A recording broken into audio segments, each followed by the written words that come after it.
Hotel ہی سے مجھے taxi مل گئی. اس کے ذریعے میں بولٹن مارکیٹ پہنچ گیا. وہاں سے بسیں مختلف جگہ جاتی تھیں.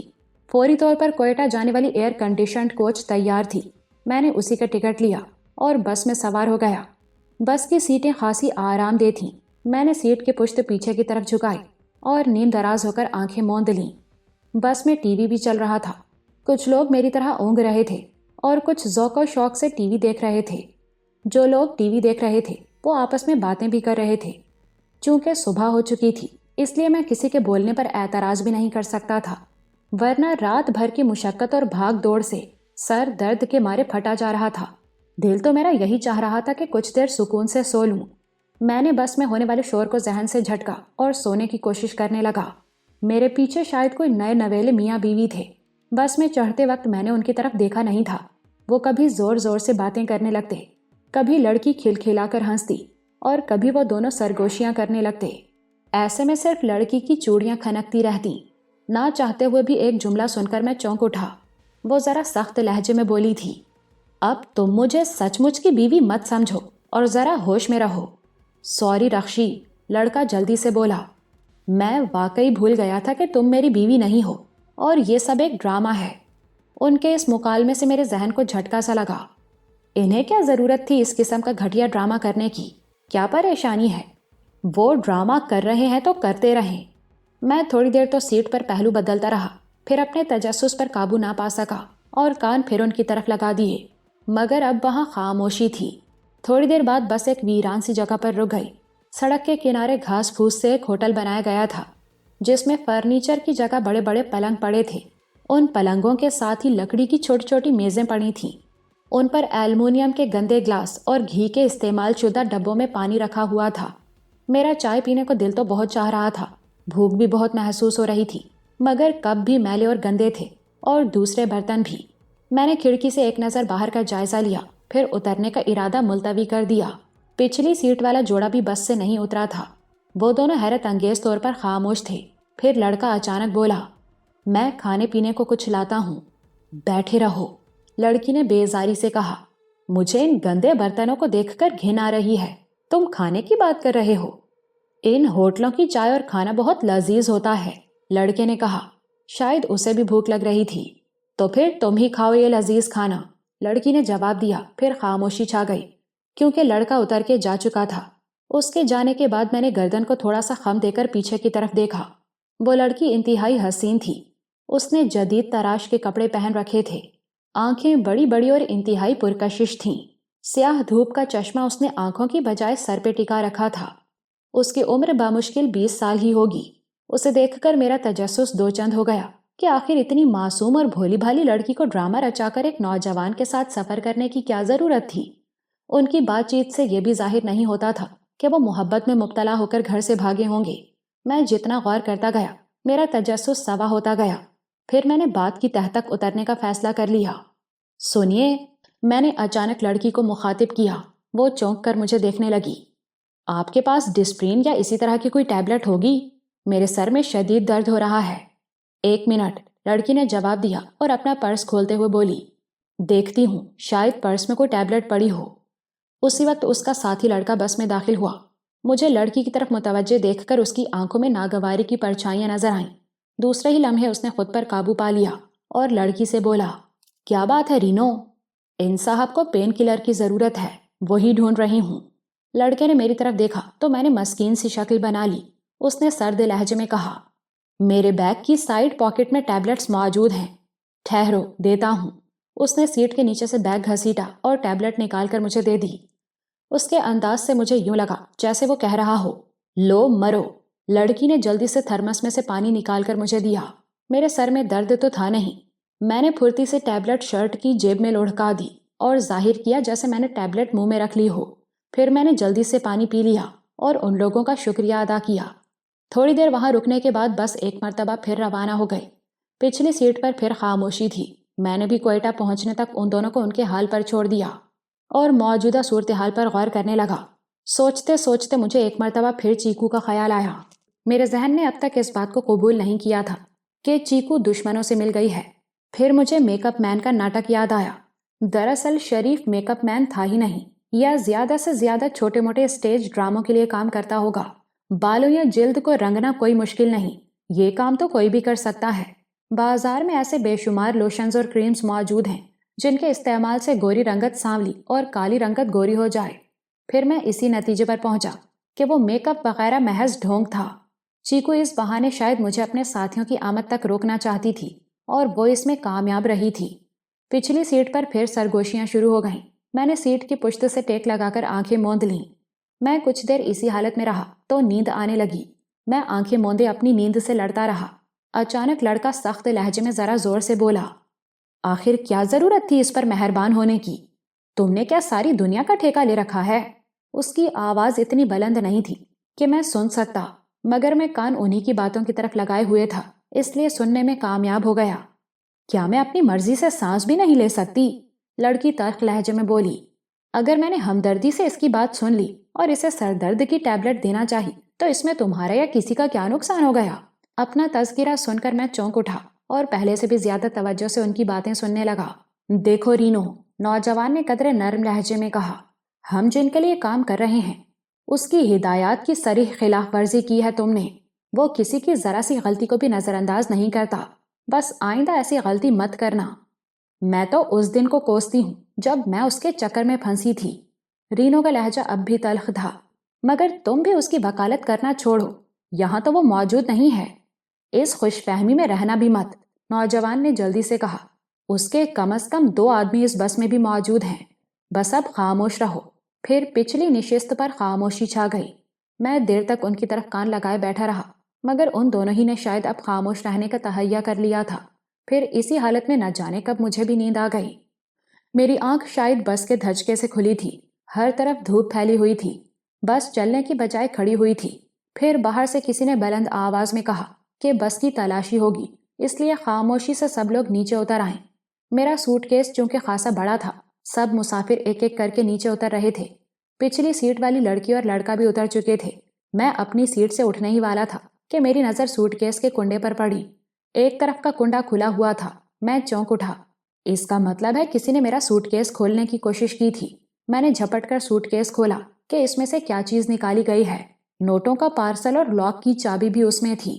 دونوں چیزیں موجود تھیں، مگر اوپر ہی کپڑے کی ایک اور تھیلی دیکھ کر میں چونک اٹھا۔ پل بھر میں ساری بات میری سمجھ میں آ گئی۔ جس کسی نے بھی وہ تھیلی میرے سوٹ کیس میں رکھی تھی، اسے معلوم تھا کہ اس جگہ بس کی تلاشی لی جاتی ہے۔ شاید وہ اس تھیلی کو کسی محفوظ جگہ چھپانے میں ناکام رہا تھا، اور یقیناً اس میں ایسی کوئی چیز تھی جسے لے جانا غیر قانونی تھا۔ اپنی جان بچانے کے لیے اس نے گویا مال کی قربانی دی تھی، مگر اس طرح میں مصیبت میں پھنس سکتا تھا۔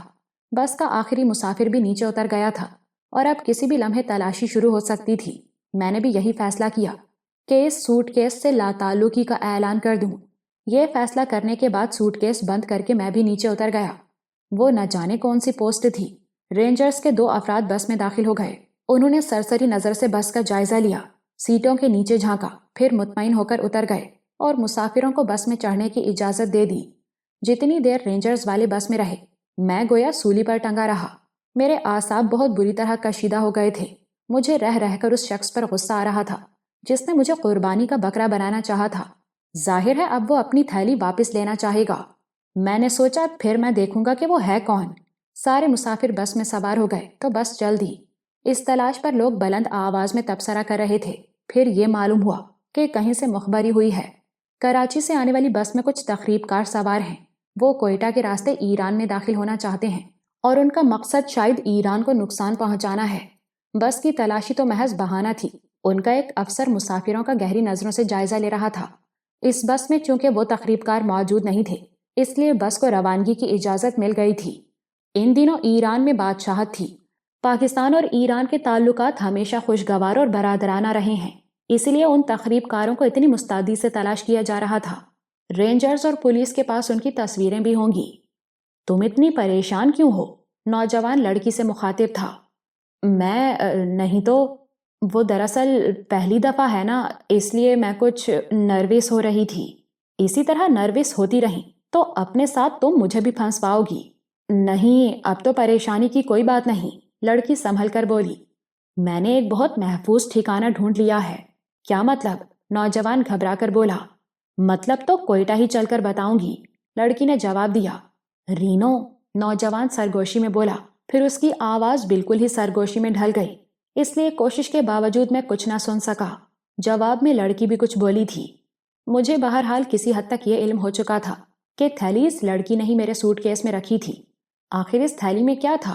میرا دل چاہا کہ میں ابھی سوٹ کیس کھول کر تھیلی نکالوں اور اسے لڑکے کی خدمت میں پیش کر دوں کہ حضور، آپ نے مجھے جیل بھجوانے میں کوئی کسر نہ چھوڑی تھی، مگر میری طرف سے یہ امانت حاضر ہے۔ میں جتنا اس واقعے پر غور کرتا گیا، غصہ بڑھتا گیا۔ میں نے لڑکی اور اس کے ساتھی کو سبق سکھانے کا فیصلہ کر لیا۔ میں کوئٹہ سے پہلے ہی اترنے کا فیصلہ کر چکا تھا۔ ان کی منزل کوئٹہ ہے۔ کوئٹہ آنے سے پہلے ہی اتر کر میں لڑکی اور اس کے ساتھی کی بے بسی دیکھنا چاہتا تھا۔ میں دیکھنا چاہتا تھا کہ اس صورتحال سے نمٹنے کے لیے وہ کس حد تک جا سکتے ہیں۔ بقول لڑکے کے، اس بس میں ان کے 2 آدمی مزید موجود ہیں۔ میں نے سر جھٹک کر سوچا۔ پھر بس زیارت کے اسٹاپ پر رکی تو میں اچانک اپنی سیٹ سے کھڑا ہو گیا۔ میں نے اپنا بھاری بھرکم سوٹ کیس اٹھایا اور دروازے کی طرف چل دیا۔ ان دونوں نے چونک کر مجھے دیکھا۔ ان کے چہروں پر ہوائیاں سی اڑ رہی تھیں۔ میں بس سے نیچے اترا تو بس کے چلنے سے پہلے ہی رینو اور وہ نوجوان اپنے اپنے بیگ اٹھا کر باہر آ گئے۔ ان کے بعد 4 آدمی اور اترے اور ایک طرف روانہ ہو گئے۔ میں نے بھی سوٹ کیس اٹھایا اور اسی طرف چل دیا جہاں دوسرے لوگ گئے تھے۔ مجھے حیرت تھی کہ لڑکی یا اس نوجوان نے ابھی تک مجھے روکا نہیں، حالانکہ وہ محض اس تھیلی کی خاطر بس سے اتر پڑے تھے۔ میں یوں ہی چلتا گیا، ٹیڑھے میڑھے پتھریلے راستوں سے ہو کر جب میں ایک موڑ مڑنے لگا تو پیچھے سے کوئی کرخت آواز میں چیخا، رک جاؤ، رک جاؤ، ورنہ گولی مار دوں گا۔ میں نے مڑ کر دیکھا تو حیرت کا شدید دھچکا لگا۔ میرے سامنے انہی جاپانیوں میں سے ایک جاپانی کھڑا تھا جنہیں میں سویڈش انسٹیٹیوٹ میں زخمی کر کے چھوڑ آیا تھا۔ اس وقت اس کے ہاتھ میں ریوالور بھی تھا اور وہ قہر آلود نظروں سے مجھے گھور رہا تھا۔ اس نے مجھے گھورتے ہوئے کہا، تم کیا سمجھے تھے کہ ہم تمہارا پیچھا چھوڑ دیں گے؟ ہم تو تمہیں زمین کی تہ میں سے بھی کھود کر نکال لیں گے۔ اب سیدھی طرح یہ سوٹ کیس میرے حوالے کر دو۔ اس سوٹ کیس میں تمہارے مطلب کی کوئی چیز نہیں ہے، میں نے پرسکون انداز میں کہا۔ تم چاہو تو اس کی تلاشی لے سکتے ہو۔ میں 2 قدم آگے بڑھ کر بولا، اپنی جگہ سے ہلو مت ورنہ یہیں قصہ ختم کر دوں گا۔ اس نے ڈپٹ کر کہا اور ریوالور کے ٹریگر پر انگلی رکھ دی۔ وہ ابھی میری پہنچ سے بہت دور تھا، البتہ اگر وہ علاقہ پتھریلا نہ ہوتا تو میں زمین پر ڈائیو لگا کر اس پر قابو پا سکتا تھا۔ وہاں ڈائیو لگانے سے مجھے تو خیر چوٹ آتی، مگر میں اتنی تیزی سے حرکت نہیں کر سکتا تھا۔ ذرا سی سستی میری موت کا باعث بن سکتی تھی۔ میں نے اسے باتوں میں الجھانے کے لیے کہا، میں تو سمجھ رہا تھا تم مر چکے ہوگے، مگر تم تو بہت ہی ڈھیٹ ہو۔ وقت ضائع مت کرو اور یہ سوٹ کیس میرے حوالے کر دو۔ وہ چیخ کر بولا، میں 5 تک گنوں گا پھر فائر کر دوں گا، اس نے کہا اور بلند آواز میں گنتی گننے لگا۔ 1 2 فلمی قسم کا بدماش بننے کی کوشش مت کرو، میں نے تمسخرانہ انداز میں کہا۔ اگر یہ سوٹ کیس لے کر تمہارا مسئلہ حل ہو سکتا ہے تو یہ لو سوٹ کیس۔ میں نے سوٹ کیس اس کے سامنے پھینکتے ہوئے 2 قدم اور بڑھا دیے، مگر وہ اب بھی میری پہنچ سے دور تھا اور انتہائی درجے محتاط دکھائی دے رہا تھا۔ اپنے ہاتھ اٹھاؤ اور دوسری طرف گھوم جاؤ، اس نے کہا۔ میں نے ہاتھ اٹھا دیے اور گھومنے ہی والا تھا کہ مجھے اس کے عقب میں کوئی سایہ سا حرکت کرتا دکھائی دیا۔ میں نے اسے باتوں میں لگانے کو کہا، یار گولی مارنا ہے تو سینے پر مارو، میں بزدلوں کی طرح پیٹھ پر گولی نہیں کھانا چاہتا۔ تمہاری یہ خواہش بھی پوری کر دوں گا، وہ زہریلے لہجے میں بولا۔ تم جہاں کہو گے وہاں۔ اس کا جملہ ادھورا رہ گیا۔ عقب سے اس کے سر پر پڑنے والا پتھر اتنا ہی زبردست تھا، اس کے ہاتھ سے ریوالور چھوٹ گیا اور وہ مدہوش شرابی کی طرح آگے پیچھے ڈولنے لگا۔ اس سے پہلے کہ صورتحال واضح ہوتی، وہی بس والا نوجوان عقب کی پہاڑی سے نمودار ہوا اور چیخ کر بولا، اپنی جگہ کھڑے رہو، یہ سوٹ کیس اب میں لے جاؤں گا۔ جاپانی تیورا کر زمین پر گرا تو اس نوجوان نے جھپٹ کر ریوالور اٹھا لیا۔ یار میری سمجھ میں نہیں آتا کہ تم لوگ میرے سوٹ کیس کے پیچھے کیوں پڑ گئے ہو۔ سوٹ کیس چاہیے تو سوٹ کیس لے لو، کپڑے چاہیے تو کپڑے لے لو، مگر یہ خوفناک ریوالور تو میرے سامنے سے ہٹاؤ، مجھے اس سے بہت وحشت ہو رہی ہے۔ خواہ مخواہ گولی بولی چل جائے گی، میں نے خوفزدہ انداز میں کہا۔ وہ نوجوان دھوکا کھا گیا، وہ سمجھا میں واقعی ریوالور سے خوفزدہ ہوں۔ وہ تضحیک آمیز لہجے میں بولا، گولی چلے گی نہیں بلکہ میں چلاؤں گا اگر تم نے سوٹ کیس میرے حوالے نہ کیا۔ ارے یار تو میں نے کب منع کیا ہے، میں نے جھلاہٹ کا مظاہرہ کیا۔ سوٹ کیس لے جاؤ اور میری جان چھوڑو۔ وہ مجھے بے ضرر سمجھ کر سوٹ کیس اٹھانے کو جھکا۔ بس مجھے اتنی ہی مہلت درکار تھی۔ میں نے زکند بھری اور اسے دبوچ لیا۔ اس کا ریوالور والا ہاتھ میری آہنی گرفت میں تھا۔ اس نے بہت کوشش کی کہ میری گرفت سے نکل جائے یا کم از کم ریوالور والا ہاتھ ہی آزاد کرا لے، مگر اسے مایوسی ہوئی۔ زیادہ زور لگاؤ گے تو تمہاری کلائی کا جوڑ نکل جائے گا۔ میں نے اس کی کلائی پر مزید دباؤ ڈالتے ہوئے کہا، ریوالور چھوڑ دو ورنہ زندگی بھر کے لیے معذور ہو جاؤ گے، میں نے سخت لہجے میں کہا۔ اس نے گھبرا کر ریوالور پھینک دیا۔ میں نے اس کا ہاتھ چھوڑ کر کنپٹی پر ہلکی سی ضرب لگائی تو وہ بھی اس جاپانی کے برابر لمبا لمبا لیٹ گیا۔ میں نے ریوالور اور سوٹ کیس اٹھاتے ہوئے کہا، بی بی پردے سے باہر آ جاؤ، تمہارے شوہر نامدار کیلولا کر رہے ہیں۔ میں نوجوان کی ساتھی لڑکی سے مخاطب تھا۔ میں نے پہاڑ کی اوٹ میں اس کی ہلکی سی جھلک دیکھ لی تھی۔ میں جانتا ہوں کہ تم کہاں چھپی ہوئی ہو، میں نے بلند آواز میں کہا۔ باہر آؤ ورنہ میں واقعی فائر کر دوں گا۔ دوسرے ہی لمحے وہ سہمی ہوئی سی باہر نکل آئی۔ تم دونوں تو مجھے پھنسانے کا سامان کر بیٹھے تھے، مگر تمہیں معلوم نہیں کہ میں پیچھے بھی 2 آنکھیں رکھتا ہوں، میں نے زہر آلود لہجے میں کہا۔ کیا چھپایا ہے میرے سوٹ کیس میں نے اچانک اس سے پوچھا۔ کچھ بھی نہیں، وہ ایک دم گڑبڑا گئی۔ اچانک مجھے ایسی آواز سنائی دی کہ جیسے کچھ پتھر اپنی جگہ سے لڑکے ہوں، شاید کوئی اور بھی میری گھات میں تھا۔ مجھے اچانک ان لوگوں کے مزید 2 ساتھیوں کا خیال آیا۔ وہ دونوں تو میرے ذہن سے نکل ہی گئے تھے۔ میرے چونکنے پر رینو بھی چونک اٹھی۔ میں نے جھک کر پھرتی سے سوٹ کیس اٹھایا، لڑکی کی کلائی مضبوطی سے تھامی اور سخت لہجے میں کہا، خاموشی سے میرے ساتھ چلو ورنہ۔ مگر تم مجھے کہاں لے جا رہے ہو؟ وہ ہکلا کر بولی۔ اپنی چونچ بند رکھو، میں نے اسے جھڑک دیا، پھر طنزیہ لہجے میں کہا، تم اتنی معصوم اور سیدھی ہو نہیں جتنی نظر آنے کی کوشش کر رہی ہو۔ اسی وقت پھر ایسی آواز سنائی دی جیسے پتھر کسی کے پیر سے لڑکے ہوں۔ یہ آواز قدرے نزدیک کی تھی۔ اچانک مجھے خطرے کا احساس ہوا۔ میں پھرتی سے زمین پر لیٹ گیا۔ رینو نے حیرت سے مجھے دیکھا، پھر اس کی نظریں میری پشت کی طرف اٹھ گئیں۔ ایک لمحے کو اس کی آنکھوں میں خوف کا سایہ سا لہرایا۔ میری چھٹی حس نے اچانک خطرے کا احساس دلایا۔ میں لیٹے ہی لیٹے کلابازی کھا گیا۔ اس کوشش میں میرا سوٹ کیس اسی جگہ پڑا رہ گیا۔ کلابازی کھا کے میں نے اپنی سمت بدل لی تھی۔ میرے سامنے 2 آدمی کھڑے تھے۔ ان دونوں کے ہاتھ میں سیاہ رنگ کے خوفناک ریوالور تھے۔ ریوالورز میں سائلنسر بھی فٹ تھے۔ ان کے چہروں پر خباثت برس رہی تھی۔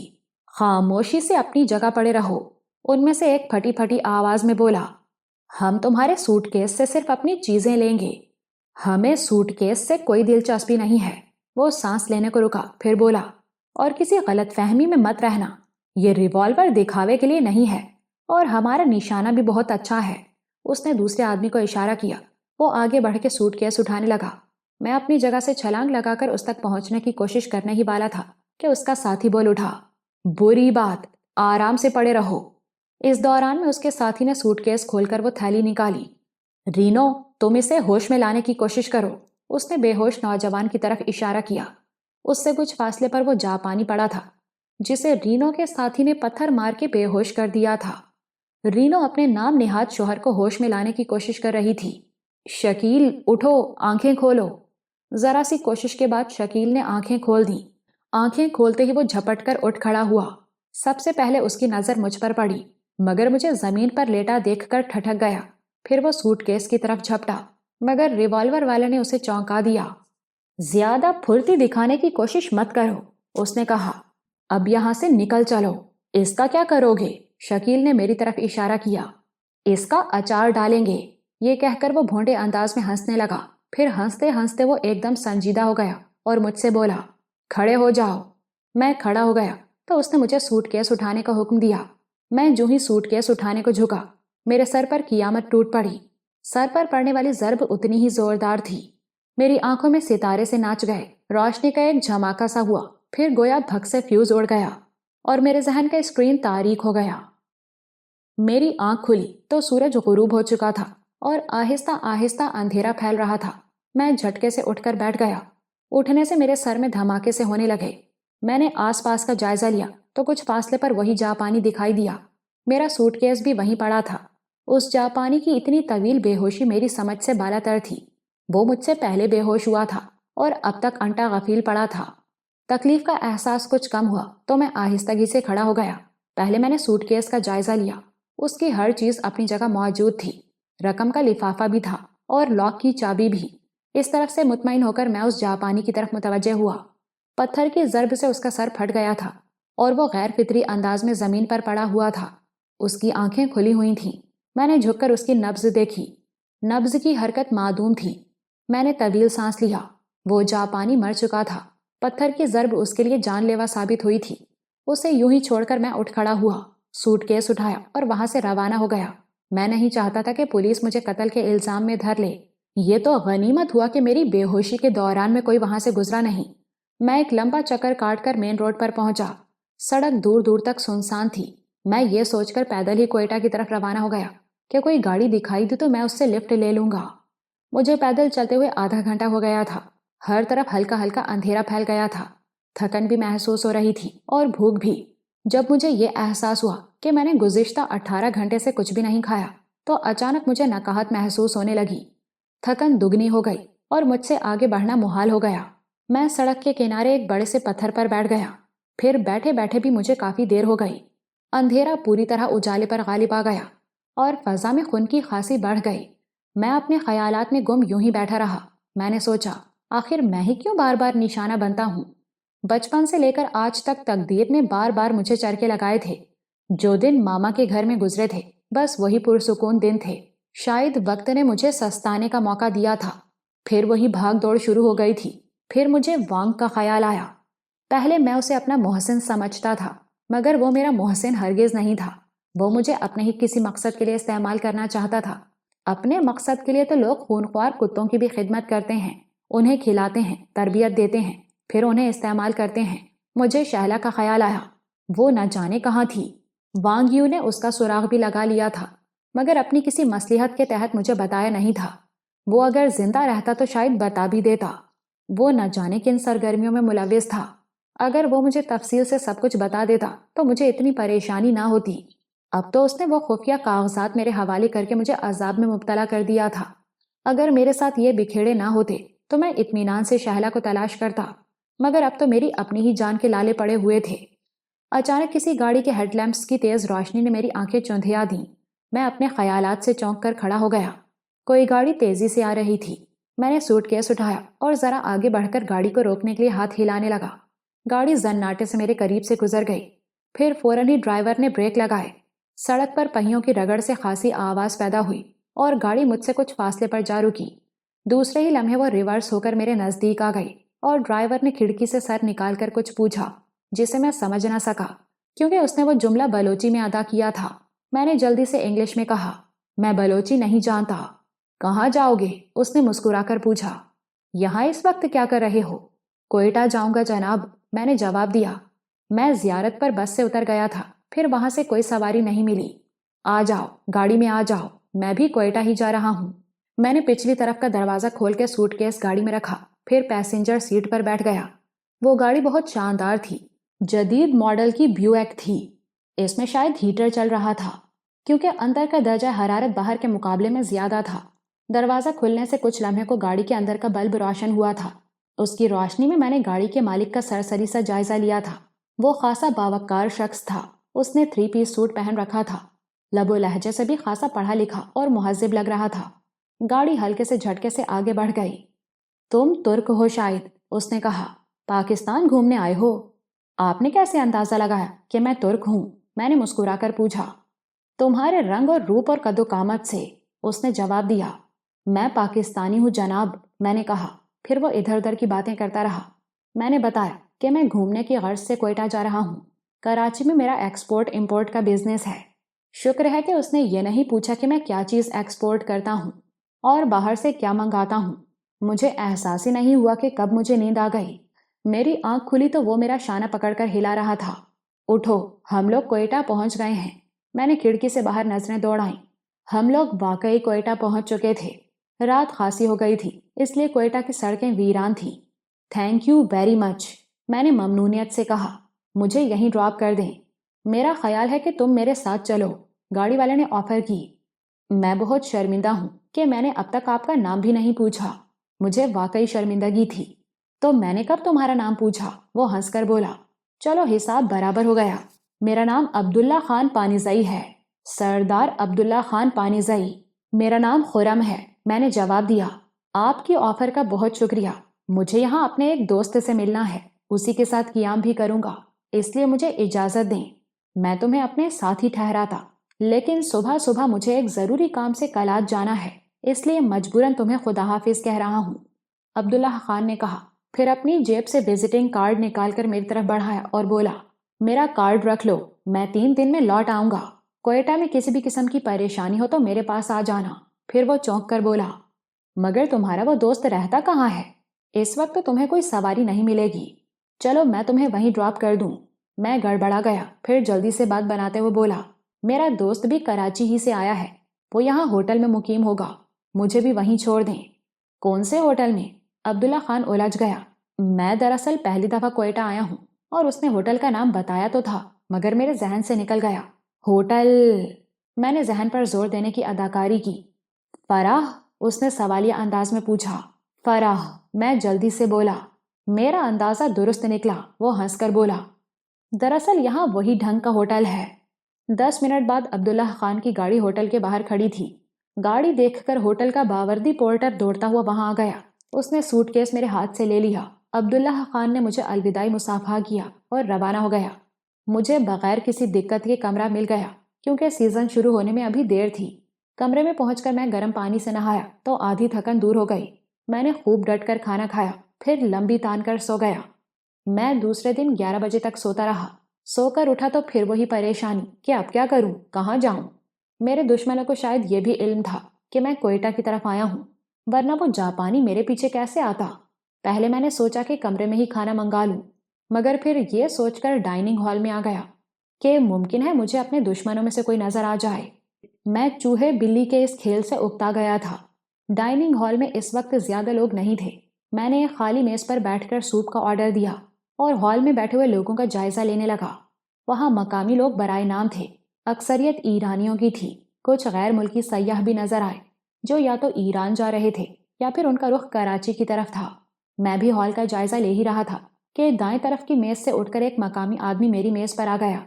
میں نے سوالیہ انداز میں اسے گھورا تو وہ دانتوں کی نمائش کرتے ہوئے ٹوٹی پھوٹی انگلش میں بولا، کچھ چاہیے سر؟ میرا مطلب ہے کچھ. مجھے کچھ نہیں چاہیے، میں نے انگلش ہی میں جواب دیا. آپ حکم تو کریں جناب، وہ ڈھٹائی سے بولا. میں آپ کی ہر خدمت کرنے کو تیار ہوں. ہر خدمت؟ میں نے اس کی آنکھوں میں دیکھتے ہوئے پوچھا. مجھے انٹرنیشنل پاسپورٹ چاہیے، میں نے کچھ سوچ کر کہا. پاکستانی پاسپورٹ؟ اس نے حیرت سے پوچھا. ہاں، مجھے پاکستانی پاسپورٹ چاہیے، میں نے جواب دیا.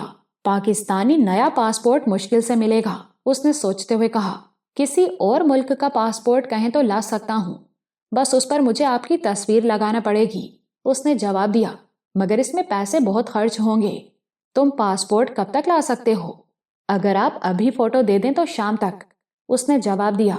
فوٹو میں تمہیں کل دے سکتا ہوں، میں نے جواب دیا. اس وقت میرے پاس فوٹو نہیں ہے. چلیں کل صحیح، اس نے جواب دیا. پھر ہچکچاتے ہوئے بولا، اگر کچھ رقم مل جائے تو؟ ابھی نہیں، میں نے جواب دیا. پوری رقم کام ہونے کے بعد. وہ مایوس ہو کر اٹھنے لگا تو مجھے ترس آ گیا. میں نے جیب سے 100 کا ایک نوٹ نکالا اور اسے دے دیا. فی الحال یہ رکھ لو. شکریہ جناب. اس نے جلدی سے نوٹ جیب میں رکھ لیا اور دوسرے دن آنے کا وعدہ کر کے اٹھنے ہی والا تھا کہ ہوٹل کے ایک بیرے کی نظر اس پر پڑ گئی. وہ تیزی سے ہماری طرف آیا. بیرے کو دیکھتے ہی وہ جلدی سے اٹھا اور تیر کی طرح ڈائننگ ہال سے باہر نکل گیا. یہ آپ کو کیا بیچ رہا تھا؟ بیرے نے پوچھا. پرانے سکے یا کوئی نادر چیز؟ میں سمجھا نہیں، میں نے خشک لہجے میں پوچھا. جناب، یہ شخص بہت دھوکے باز ہے. کئی مرتبہ غیر ملکی سیاحوں کو دھوکے سے لوٹ چکا ہے. ہوٹل کی انتظامیہ اسے یہاں نہیں گھسنے دیتی. اس وقت یہ نہ جانے کیسے اندر آ گیا. یہ آپ سے کچھ لے تو نہیں گیا؟ میں نے نفی میں سر ہلایا تو بیرا مطمئن ہو کر وہاں سے چلا گیا. کھانے سے فارغ ہو کر میں ایک مرتبہ پھر اپنے کمرے میں آ کر لیٹ گیا. شام کو میں ایک مرتبہ پھر ڈائننگ ہال میں پہنچ گیا. ہال اس وقت خوب آباد تھا. زیادہ تعداد مردوں کی تھی مگر غیر ملکی عورتیں خوب تھیں. میری میز سے کچھ فاصلے پر کئی آدمی بیٹھے تھے. ان میں ایک تو مقامی ہی تھا، بقیہ 3 میں سے 2 ایرانی اور ایک شاید امریکی تھا. امریکن ہونے کی وجہ سے وہ سب انگلش میں گفتگو کر رہے تھے. میں شاید ان پر توجہ نہ دیتا مگر زیارت کا نام سن کر میں چونکا. پھر ایک امریکن نے ایسی بات کہی کہ میں بری طرح چونک اٹھا. اس نے گفتگو کرتے ہوئے ایک دفعہ شکیل کا نام استعمال کیا اور 2 مرتبہ رینو کا. وہ بہت دھیمی آواز میں بات چیت کر رہا تھا. میں سوائے ان دو ناموں کے اور کچھ سمجھ نہ سکا۔ میرا خیال تھا کہ وہ دونوں ایرانی اور امریکن اسی ہوٹل میں مقیم ہوں گے۔ وہ مقامی البتہ کہیں باہر سے آیا ہوگا۔ میں نے اس مقامی کا تعاقب کرنے کا فیصلہ کیا۔ پھر میں ان لوگوں کے اٹھنے کا منتظر رہا۔ وہ جو ہی اپنی جگہ سے کھڑے ہوئے، میں بھی تیزی کے ساتھ اٹھ کر داخلی دروازے کی طرف روانہ ہو گیا۔ میرے اندازے کے عین مطابق دونوں ایرانی اور امریکن اپنے کمروں کی طرف چلے گئے۔ صرف وہ مقامی باہر نکلا۔ میں سوچ رہا تھا کہ اگر اس کے پاس گاڑی ہوئی تو میں کیا کروں گا۔ عین اسی وقت ایک رکشہ ہوٹل کے سامنے مل گیا۔ وہ شاید سواریوں ہی کے لیے کھڑا تھا۔ مجھے دیکھتے ہی وہ میرے سامنے آ گیا۔ میری نظریں ہوٹل سے باہر نکلنے والے شخص پر جمی ہوئی تھیں۔ کچھ فاصلے پر ایک جیپ کھڑی تھی۔ وہ آدمی اس جیپ میں سوار ہوا تو میں رکشے میں سوار ہو گیا اور رکشہ ڈرائیور سے جیپ کے پیچھے چلنے کو کہا۔ اس نے چلنے میں تھوڑی پس و پیش کی، مگر میرے ہاتھ میں 100 کا نوٹ دیکھ کر فوراً راضی ہو گیا۔ جیپ مختلف سڑکوں سے ہوتی ہوئی کانسی روڈ پر جا نکلی۔ رکشہ ڈرائیور بہت احتیاط سے اس کا تعاقب کر رہا تھا۔ کانسی روڈ پر پہنچ کر جیپ والا بائیں طرف ایک آبادی میں مڑ گیا۔ وہاں سے کچھ فاصلے پر پہاڑیاں تھیں اور انہی کے درمیان تھوڑے فاصلے پر کچے پکے مکانات بنے ہوئے تھے۔ جیپ ایک کچے احاطے کے سامنے رکی اور وہ آدمی اتر کے اندر چلا گیا۔ میں نے بھی رکشے والے کو پیسے دے کر رکشہ چھوڑ دیا۔ اس وقت میں جینز اور چمڑے کی جیکٹ میں ملبوس تھا۔ مجھے دیکھ کر کئی لوگ ٹھٹکے۔ ہر آدمی مجھے بغور دیکھ رہا تھا۔ ظاہر ہے اپنے لباس کی وجہ سے میں ان کے لیے عجوبہ بن کر رہ گیا۔ میں ٹہلتا ہوا اسی احاطے کے دروازے تک پہنچ گیا۔ وہ دروازہ بھی خاصا بوسیدہ تھا۔ میری دستک کے جواب میں دبلے پتلے ایک ہزارے نے دروازہ کھولا۔ میں نے جلدی سے انگلش میں کہا، صاحب کو بولو مہمان آئے ہیں۔ وہ ہونکوں کی طرح میرا منہ تکنے لگا۔ میں نے جان بوجھ کر انگلش استعمال کی تھی۔ وہی جملہ میں نے دوبارہ ادا کیا تو اس نے کچھ نہ سمجھنے والے انداز میں گردن ہلائی اور اندر کی طرف چلا گیا۔ تھوڑی دیر بعد میرے سامنے وہی شخص کھڑا تھا جس کا تعاقب کرتے ہوئے میں وہاں تک پہنچا تھا۔ اسے دیکھ کر میں نے انگلش میں کہا، مجھے رفیق بزنجو نے آپ کے پاس بھیجا ہے۔ میں کون رفیق بزنجو؟ اس نے کرخت لہجے میں پوچھا۔ رفیق بزنجو کراچی میں ہوتا ہے۔ اس نے مجھے آپ کا ایڈریس دیا تھا اور کہا تھا بھاگ جاؤ، میں کسی رفیق بزنجو کو نہیں جانتا۔ اس نے میری بات کاٹ دی۔ بکو مت، میں نے اسے بری طرح جھڑک دیا۔ وہ حیرت سے منہ پھاڑے مجھے گھورتا رہ گیا۔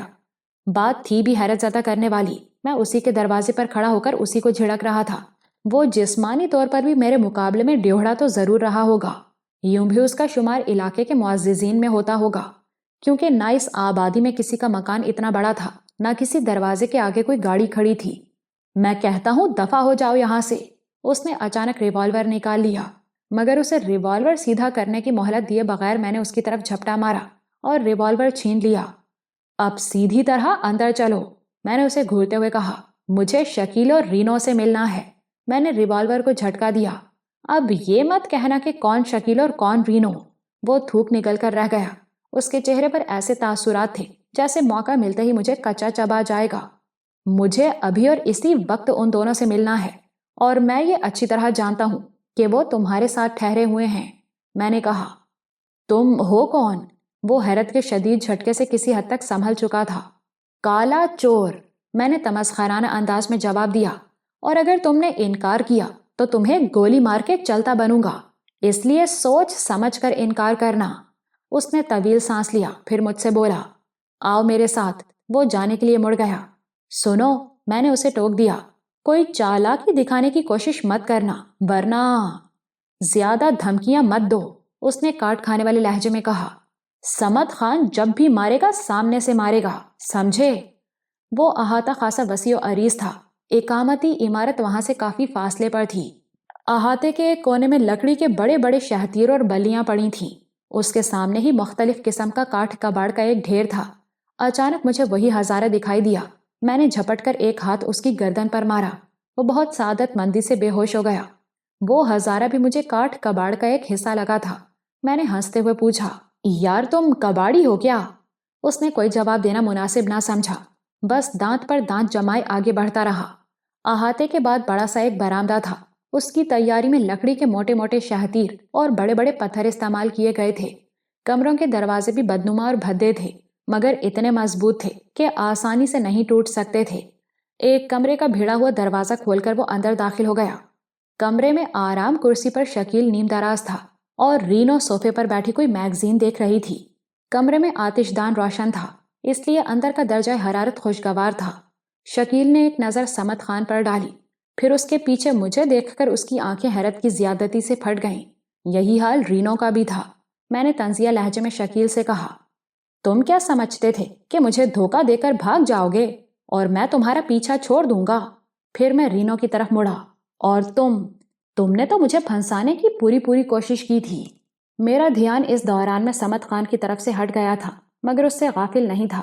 اس نے اچانک مجھ پر چھلانگ لگائی، مگر میں پھرتی سے ایک طرف ہٹ گیا۔ صمد خان فرش پر اوندھے منہ گرا۔ میں نے اس کے پہلو میں زوردار قسم کی ایک لات رسید کی۔ وہ کراہ کر سیدھا ہو گیا۔ ہاں، صمد خان سامنے سے وار کرتا ہے، یہی کہا تھا نا تم نے؟ اب دیکھو سامنے کا وار ایسا ہوتا ہے۔ میں نے اس کے منہ پر بھرپور لات رسید کی۔ اس کے سامنے کے کئی دانت جھڑ گئے اور منہ سے خون جاری ہو گیا۔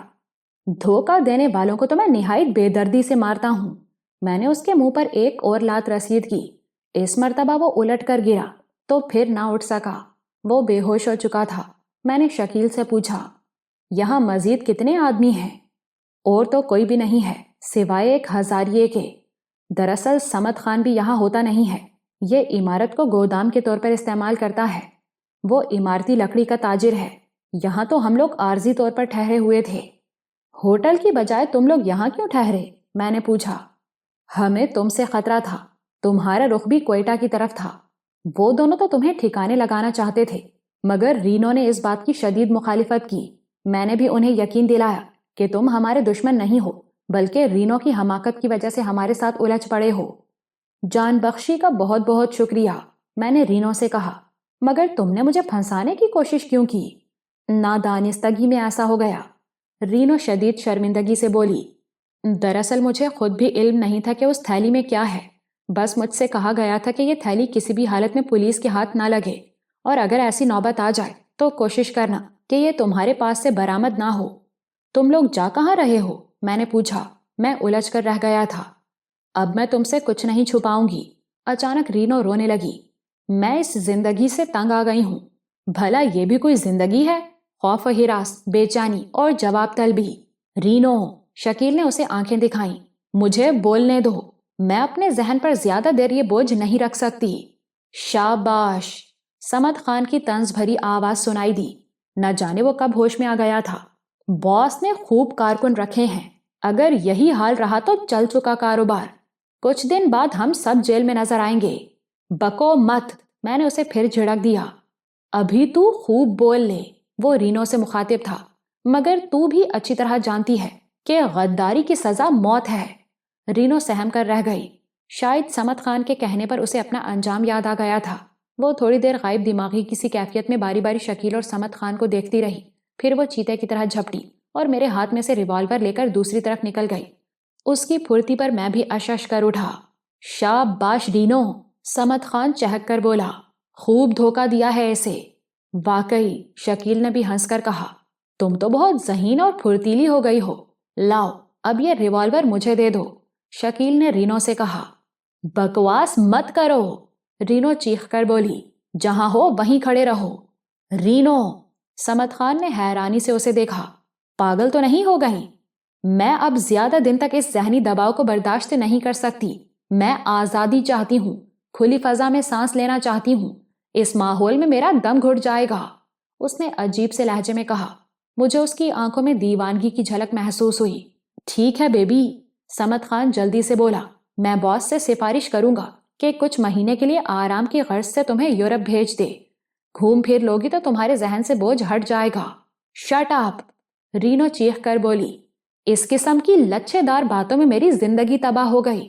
میں کسی کو زندہ نہیں چھوڑوں گی، نہیں چھوڑوں گی زندہ، اس نے پاگلوں کی طرح کہا اور ریوالور کا رخ صمد خان کی طرف کر دیا۔ رینو، صمد خان نے بھی چیخ کر کہا۔ پہلی دفعہ مجھے اس کے چہرے پر خوف و دہشت کی پرچھائیاں نظر آئیں۔ شٹ اپ، وہ چیخ کر بولی اور اچانک فائر کر دیا۔ گولی صمد خان کے سینے میں پیوست ہو گئی۔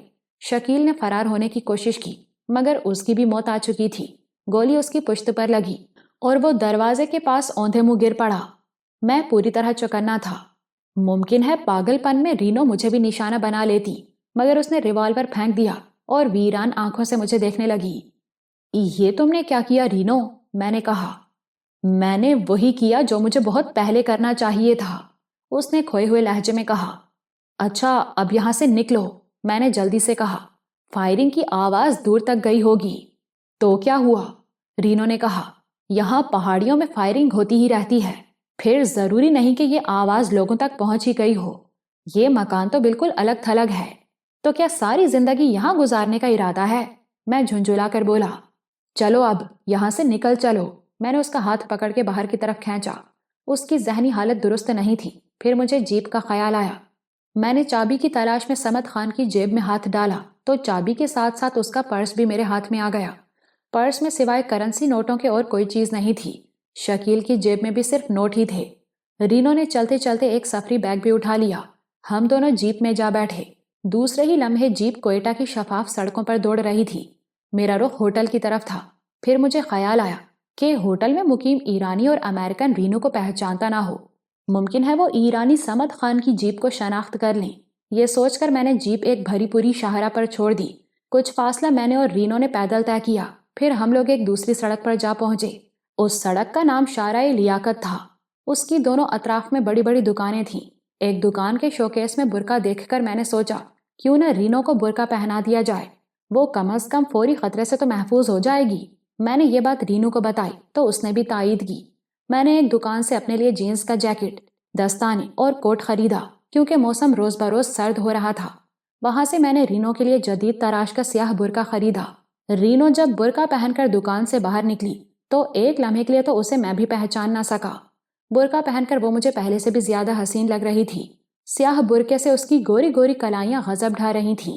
وہ برقع بھی کچھ اس قسم کا تھا کہ وہ جسمانی خطوط کو چھپانے کی بجائے اور نمایاں کرتا تھا۔ میرا مقصد تو رینو کا چہرہ چھپانا تھا اور اس کا چہرہ اچھی طرح چھپ گیا تھا۔ میں اب رینو کو بھی اپنے ساتھ ہوٹل لے جانا چاہتا تھا، مگر اسے میرے ساتھ دیکھ کر ہوٹل کے بیرے اور مینیجر وغیرہ نہ جانے کیا سمجھتے، اس لیے میں نے اس سے کہا، رینو میں فرح ہوٹل جا رہا ہوں، تم کچھ دیر یہاں گھومو پھرو، آدھے گھنٹے بعد تم بھی ہوٹل پہنچ جانا اور میرے متعلق معلوم کرنا۔ کاؤنٹر کلرک کو بتانا کہ تم مسز خرم ہو اور کراچی سے آئی ہو، اوکے؟ اوکے، اس نے کندھے اچکاتے ہوئے کہا۔ میں نے اس کا سفری بیگ اسی کے پاس چھوڑ دیا اور خود رکشہ کر کے فرح ہوٹل پہنچ گیا۔ میں نے کمرے کی چابی لیتے ہوئے کاؤنٹر کلرک سے پوچھا، میری بیوی تو نہیں آئی ابھی؟ نو سر، کاؤنٹر کلرک نے جواب دیا، وہ آج کسی وقت یہاں پہنچے گی، میرے حساب سے تو اسے اب تک پہنچ جانا چاہیے تھا۔ بہرحال اگر وہ میری غیر موجودگی میں بھی آئے تو اسے میرے کمرے میں پہنچا دینا۔ میں نے کاؤنٹر کلرک کو ہدایت کی اور چابی لہراتا ہوا سیڑھیوں کی طرف بڑھ گیا۔ ٹھیک آدھے گھنٹے بعد مجھے اطلاع ملی کہ مسز خرم پہنچ چکی ہیں۔ میں نے اسے کمرے میں بھیجنے کی تاکید کی۔ رینو کمرے میں پہنچی تو بہت گھبرائی ہوئی تھی، اس کا چہرہ فک ہو رہا تھا۔ میں نے پریشانی کا سبب پوچھا تو وہ بولی، ہمارے گینگ کے ایک آدمی نے مجھے دیکھ کر پہچان لیا ہے۔ کہاں؟ کب؟ کون تھا وہ؟ میں اٹھ کر بیٹھ گیا۔ بازار میں، رینو نے جواب دیا۔ میں ایک دکان سے خریداری کرنے کے بعد کاؤنٹر پر پیسے دے رہی تھی، اس وقت میں نے نقاب الٹ دیا تھا۔ اچانک مجھے اپنے گینگ کا ایک آدمی دکھائی دیا، وہ بڑے غور سے مجھے دیکھ رہا تھا۔ وہ انہی دونوں میں سے ایک تھا جو بس میں بھی ہمارے ساتھ سوار تھے۔ پھر کیا ہوا؟ میں نے پوچھا۔ پھر میں اتنی گھبرائی کہ وہاں سے سیدھی ہوٹل پہنچی، وہ بھی میرا پیچھا کرتا ہوا یہاں پہنچا ہوگا۔ اب کیا ہوگا خرم؟ اس نے گھبرائے ہوئے انداز میں پوچھا۔ بس فوری طور پر ہمیں یہاں سے بھی بھاگنا پڑے گا، میں نے جواب دیا۔ کیوں؟ اس نے پوچھا۔ ڈرتے ہو ان لوگوں سے؟ تم بھول رہی ہو کہ ابھی اپنے گروہ کے 2 آدمیوں کو ٹھکانے لگا کر آئی ہو۔ اس سے پہلے ایک جاپانی مارا گیا ہے۔ وہ لوگ خود کچھ بھی نہ کریں تو پولیس کو ہمارے پیچھے لگا دیں گے، پھر پولیس آنکھیں بند کر کے تینوں قتل ہمارے کھاتے میں لکھ دے گی۔ میں سانس لینے کو رکا، پھر بولا، اور ہمارے کیا، صرف میرے کھاتے میں، کیونکہ تمہاری طرف تو ان کا دھیان جا ہی نہیں سکتا۔ میں نے گھڑی پر نظر ڈالی، شام کے 6:30 بجے تھے۔ میں نے اٹھتے ہوئے کہا، چلو اب یہاں سے بھی نکلنے کی تیاری کرو۔ تمہارے گروہ کے 3 آدمی اس ہوٹل میں مقیم ہیں۔ جو آدمی تمہارے پیچھے آیا ہے، ممکن ہے اس نے اب تک یہاں والوں کو بھی تمہاری موجودگی سے آگاہ کر دیا ہو۔ انہیں شاید ابھی تک اپنے بندوں کے مارے جانے کا علم نہیں ہوا ہے، ورنہ وہ وقت ضائع کیے بغیر ہم پر چڑھ دوڑتے۔ میں نے اپنے کپڑے سوٹ کیس میں ٹھونستے ہوئے کہا، مگر ہم جائیں گے کہاں؟ رینو نے پوچھا۔ اس کے سوال پر میں بری طرح جھنجھلا گیا۔ ارے بابا، یہاں سے تو نکلو، جدھر منہ اٹھے گا چل دیں گے۔ ابھی تک میں نے خود بھی نہیں سوچا کہ ہم کہاں جائیں گے۔ میرے سخت لہجے سے اس کا موڈ آف ہو گیا۔ اس کا بیگ تو تیار ہی تھا، میں نے بھی اپنا بیگ پیک کر لیا۔ وہ برقع پہننے لگی تو میں نے اسے منع کر دیا۔ پھر میں نے انٹرنل فون پر کاؤنٹر کلرک سے اپنا بل بنانے کو کہا۔ 10 منٹ بعد ہوٹل کا حساب بے باک کر کے فارغ ہو گیا۔ میں نے پورٹر سے ٹیکسی لانے کو کہا تو اس نے بتایا کہ یہاں پرائیویٹ کاریں ٹیکسی کے طور پر استعمال ہوتی ہیں۔ میں نے اس سے پرائیویٹ کار ہی منگوا لی۔ پورٹر کو میں نے یہی بتایا تھا کہ ہمیں ایئرپورٹ جانا ہے۔ تھوڑی دیر بعد اس نے اطلاع دی کہ ٹیکسی آ گئی ہے۔ میں نے اس سے اپنا اور رینو کا سامان ٹیکسی میں رکھوایا، پھر رینو کو لے کر انتہائی تیز رفتاری سے ٹیکسی کی طرف روانہ ہو گیا۔ رینو نے ایک عقل مندی یہ کی تھی کہ بازار سے بڑی سی سلک کی ایک چادر خرید لی تھی۔ اس وقت برقعے کی بجائے وہی چادر اس نے اپنے جسم کے گرد لپیٹ رکھی تھی۔ اس نے اپنا چہرہ بھی حتی الامکان چادر میں چھپا لیا تھا۔ ہمارے بیٹھتے ہی ٹیکسی روانہ ہو گئی۔ میں نے کوشش تو کی تھی کہ کوئی مجھے دیکھنے نہ پائے۔ میں نے جیب سے 100 کا ایک نوٹ نکالا اور ٹیکسی ڈرائیور کی طرف بڑھاتے ہوئے بولا، ہمیں ایئرپورٹ نہیں جانا، یہ تمہارا انعام ہے، تم کسی کو یہ مت بتانا کہ ہم کس طرف گئے ہیں۔ ٹیکسی ڈرائیور کے چہرے پر الجھن کے آثار نمودار ہوئے۔ اس نے پوچھا، مگر آپ کو جانا کہاں ہے؟ اس نے ابھی تک نوٹ لینے کی کوشش نہیں کی تھی۔ ہم چمن جائیں گے، میری بجائے رینو بول اٹھی، وہ اس سے بھی پہلے اس علاقے میں آ چکی تھی۔ ٹھیک ہے صاحب، ڈرائیور نے جواب دیا، میں آپ کو چمن لے چلتا ہوں، مگر وہاں جانے کے 500 روپے ہوں گے۔ ٹھیک ہے، تم لے چلو، میں نے کہا۔ میں نے سیٹ کی پشت سے ٹیک لگا کر آنکھیں موند لیں۔ وہ گاڑی خاصی آرام دہ تھی۔ میں نے ایک بات خاص طور پر نوٹ کی تھی، کوئٹہ میں اس وقت گاڑیاں بہت کم تھیں بھی تو جیپیں تھیں یا پھر بڑی بڑی جہازی سائز کاریں۔ اس کی وجہ شاید یہ ہو کہ وہاں یا تو لوگ بہت غریب تھے یا پھر بہت دولت مند، درمیانے طبقے کا وجود نہیں تھا۔ اس وقت جس گاڑی میں ہم جا رہے تھے وہ کہنے کو تو ٹیکسی تھی، مگر اصل میں شیورلے امپالا تھی۔ اس میں شاید ڈیزل انجن فٹ کیا گیا تھا کیونکہ اس کے انجن کی آواز بہت زیادہ تھی۔ چمن سے کہاں جائیں گے صاحب؟ ڈرائیور کی آواز نے مجھے چونکا دیا۔ وہاں سے ہمارا ارادہ ایران جانے کا ہے، میری بجائے ایک مرتبہ پھر رینو نے جواب دیا۔ میں نے پھر یہ سوچا کہ رینو اتنی سیدھی اور بھولی ہے نہیں جتنی دکھائی دیتی ہے۔ شاید وہ پہلے بھی اس روٹ پر سفر کر چکی تھی، اس لیے اتنے اعتماد سے ایران جانے کی بات کر رہی تھی، حالانکہ اسے بھی علم تھا کہ میرے پاس پاسپورٹ نہیں ہے۔ پاسپورٹ ہوتا بھی تو کیا تھا، اس پر ویزے کی موجودگی کی بھی ضرورت ہوتی ہے، مگر رینو اتنے اعتماد سے یہ بات کر رہی تھی جیسے کہہ رہی ہو، ہم لاہور سے پنڈی جائیں گے۔ پولیس کا چکر تو نہیں ہے صاحب؟ ڈرائیور نے عقبی آئینے میں دیکھتے ہوئے معنی خیز لہجے میں کہا۔ مجھے اس کا لہجہ ناگوار گزرا۔ میں نے سخت لہجے میں کہا، تم اپنے کام سے کام رکھو، پولیس کا چکر ہوگا بھی تو تمہیں کوئی پریشانی نہیں ہوگی، پولیس سے ہم خود نمٹ لیں گے۔ میرے سخت لہجے سے ڈرائیور کا منہ بن گیا، مگر وہ کچھ بولا نہیں، خاموشی سے ڈرائیونگ کرتا رہا۔ ٹیکسی کے باہر گھپ اندھیرا تھا۔ روڈ پر صرف اتنے ہی حصے میں روشنی تھی جہاں تک گاڑی کی ہیڈ لائٹ کی پہنچ تھی۔ مجھے بالکل اندازہ نہیں تھا کہ ہم کہاں جا رہے ہیں۔ پھر میں نے سوچا کہ اگر باہر اجالا بھی ہوتا تو کیا فرق پڑتا، میرے لیے تو وہ علاقہ یوں بھی اجنبی تھا۔ اچانک ٹیکسی پختہ سڑک چھوڑ کر کچے میں اتر گئی۔ رینو نے چونک کر پوچھا، یہ تم کس راستے سے جا رہے ہو؟ میں شارٹ کٹ لگا رہا ہوں، اس راستے سے ہمارا کم از کم 1 گھنٹہ بچے گا، ڈرائیور نے جواب دیا، پھر خاموشی سے ڈرائیونگ کرنے لگا۔ اب ٹیکسی اونچے نیچے راستے پر اچھل رہی تھی، پھر ایک ہموار پگڈنڈی پر دوڑنے لگی۔ اب مجھے ہیڈ لائٹ کی روشنی میں دائیں بائیں کچھ فاصلے پر سنگلاخ چٹانیں دکھائی دے رہی تھیں۔ تقریباً آدھے گھنٹے کی ڈرائیونگ کے بعد اس ویرانے میں آبادی کے آثار نمودار ہوئے۔ وہ کچے مکانوں اور جھونپڑیوں پر مشتمل کوئی چھوٹی سی بستی تھی۔ ٹیکسی آبادی میں داخل ہوئی تو بے شمار کتوں نے آسمان سر پر اٹھا لیا۔ وہ کتے تھے تو دیسی، مگر انتہائی خونخوار لگ رہے تھے۔ بعض کتوں کے کان اور دم کٹی ہوئی تھی۔ کچھ آگے بڑھنے کے بعد ٹیکسی رک گئی۔ کتوں کے شور سے گھروں کی کھڑکیاں کھلنے لگیں۔ پھر ایک لہیم شہیم آدمی کندھے پر رائفل لٹکائے نمودار ہوا۔ اس نے کتوں کو ڈانٹا اور ٹیکسی کی طرف آ کر بلند آواز میں کچھ بولا۔ اس نے وہ جملہ بلوچی میں ادا کیا تھا، اس لیے میں سمجھ نہ سکا، مگر اندازے سے سمجھ گیا کہ وہ پوچھ رہا ہے ہم کون ہیں۔ ڈرائیور نے جواب میں کچھ کہا۔ میری سمجھ میں صرف 2 الفاظ آ سکے، سعد اللہ اور مہمان۔ شاید اس نے یہ کہا تھا کہ ہم سعد اللہ کے مہمان ہیں۔ یہ تم ہمیں کہاں لے آئے ہو؟ میں نے سخت لہجے میں پوچھا۔ خاموش بیٹھو، ڈرائیور نے مجھے بری طرح جھڑک دیا۔ کیا کہنا چاہتے ہو؟ میں نے غیر محسوس طریقے سے ریوالور نکالتے ہوئے پوچھا۔ باہر والا آدمی شاید سعد اللہ کو اطلاع دینے جا چکا تھا۔ میں نے ایک دم ریوالور ڈرائیور کی گدی سے لگا دیا۔ ٹیکسی یہاں سے نکالو ورنہ یہیں ڈھیر کر دوں گا۔ ڈرائیور بری طرح کسمسایا اور باہر کی طرف دیکھنے لگا۔ گاڑی سٹارٹ کرو، میں نے پھر سخت لہجے میں حکم دیا، مگر وہ ٹس سے مس نہ ہوا۔ میں نے ریوالور نال کی طرف سے پکڑا اور اچانک اس کے سر پر وار کیا۔ وہ جھوم کر اسٹیئرنگ پر ڈھیر ہو گیا۔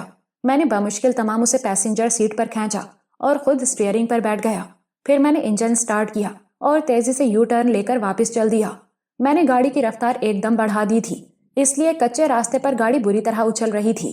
مجھے گاؤں کے اس آدمی کی طرف سے بھی خطرہ تھا جسے ڈرائیور نے اپنے آنے کی اطلاع بھجوائی تھی۔ اگر اس کے پاس کوئی گاڑی ہوئی تو وہ تعاقب ضرور کرے گا۔ میں اس علاقے میں اجنبی تھا، راستوں کا علم نہیں تھا۔ پیچھا کرنے کی صورت میں وہ کوئی دوسرا مختصر راستہ اختیار کر کے مجھے روک سکتا تھا۔ مجھے یہ بھی خطرہ تھا کہ پیچھے آنے والے پوری طرح مسلح ہوں گے۔ میرے پاس صرف وہ ریوالور تھا جو میں نے صمد خان سے چھینا تھا، اس میں بھی 2 گولیاں کم تھیں۔ اسی ریوالور سے رینو نے صمد خان اور شکیل کو ہلاک کیا تھا۔ ٹیکسی کے دھچکوں سے میرے جسم کا جوڑ ہل گیا تھا۔ مجھ سے زیادہ خراب حالت رینو کی تھی۔ میں تو یوں بھی سخت جان تھا اور انتہائی سخت قسم کی ایکسرسائز کا عادی تھا۔ اس تیز رفتاری سے یہ فائدہ ضرور ہوا کہ ہم جلد ہی مین روڈ پر جا نکلے۔ روڈ پر چڑھتے ہی میں نے اندازے سے سمت کا تعین کیا اور گاڑی کی رفتار دگنی کر دی۔ تھوڑی دور چلنے کے بعد مجھے ایک سنگ میل دکھائی دیا جس پر لکھا تھا چمن 25 میل۔ سنگ میل دیکھ کر میں نے گاڑی کی رفتار مزید بڑھا دی۔ گاڑی کا انجن انتہائی طاقتور تھا، اس لیے میں رفتار بڑھائی جا رہا تھا۔ 20 منٹ سے بھی کم عرصے میں ہم چمن پہنچ گئے۔ میں نے رینو سے کہا، اب کہاں چلنے کا ارادہ ہے؟ میں تو اب تمہارے ہی رحم و کرم پر ہوں۔ اس مصیبت سے تو چھٹکارا حاصل کرو پہلے۔ اس نے بے ہوش ڈرائیور کی طرف اشارہ کیا۔ گردن مروڑ دوں اس کی؟ میں نے ہنس کر پوچھا۔ فی الحال تو اسے یہیں کہیں پھینک دو، رینو نے کہا، تاکہ یہ ہوش میں آتے ہی شور مچا دے کہ ایک مرد اور ایک عورت مجھ سے ٹیکسی چھین کر لے گئے، پھر گاڑی کے نمبروں کے سہارے پولیس ہمیں دھر لے گی۔ ہم فوراً ہی تو چمن سے نکل نہیں سکتے۔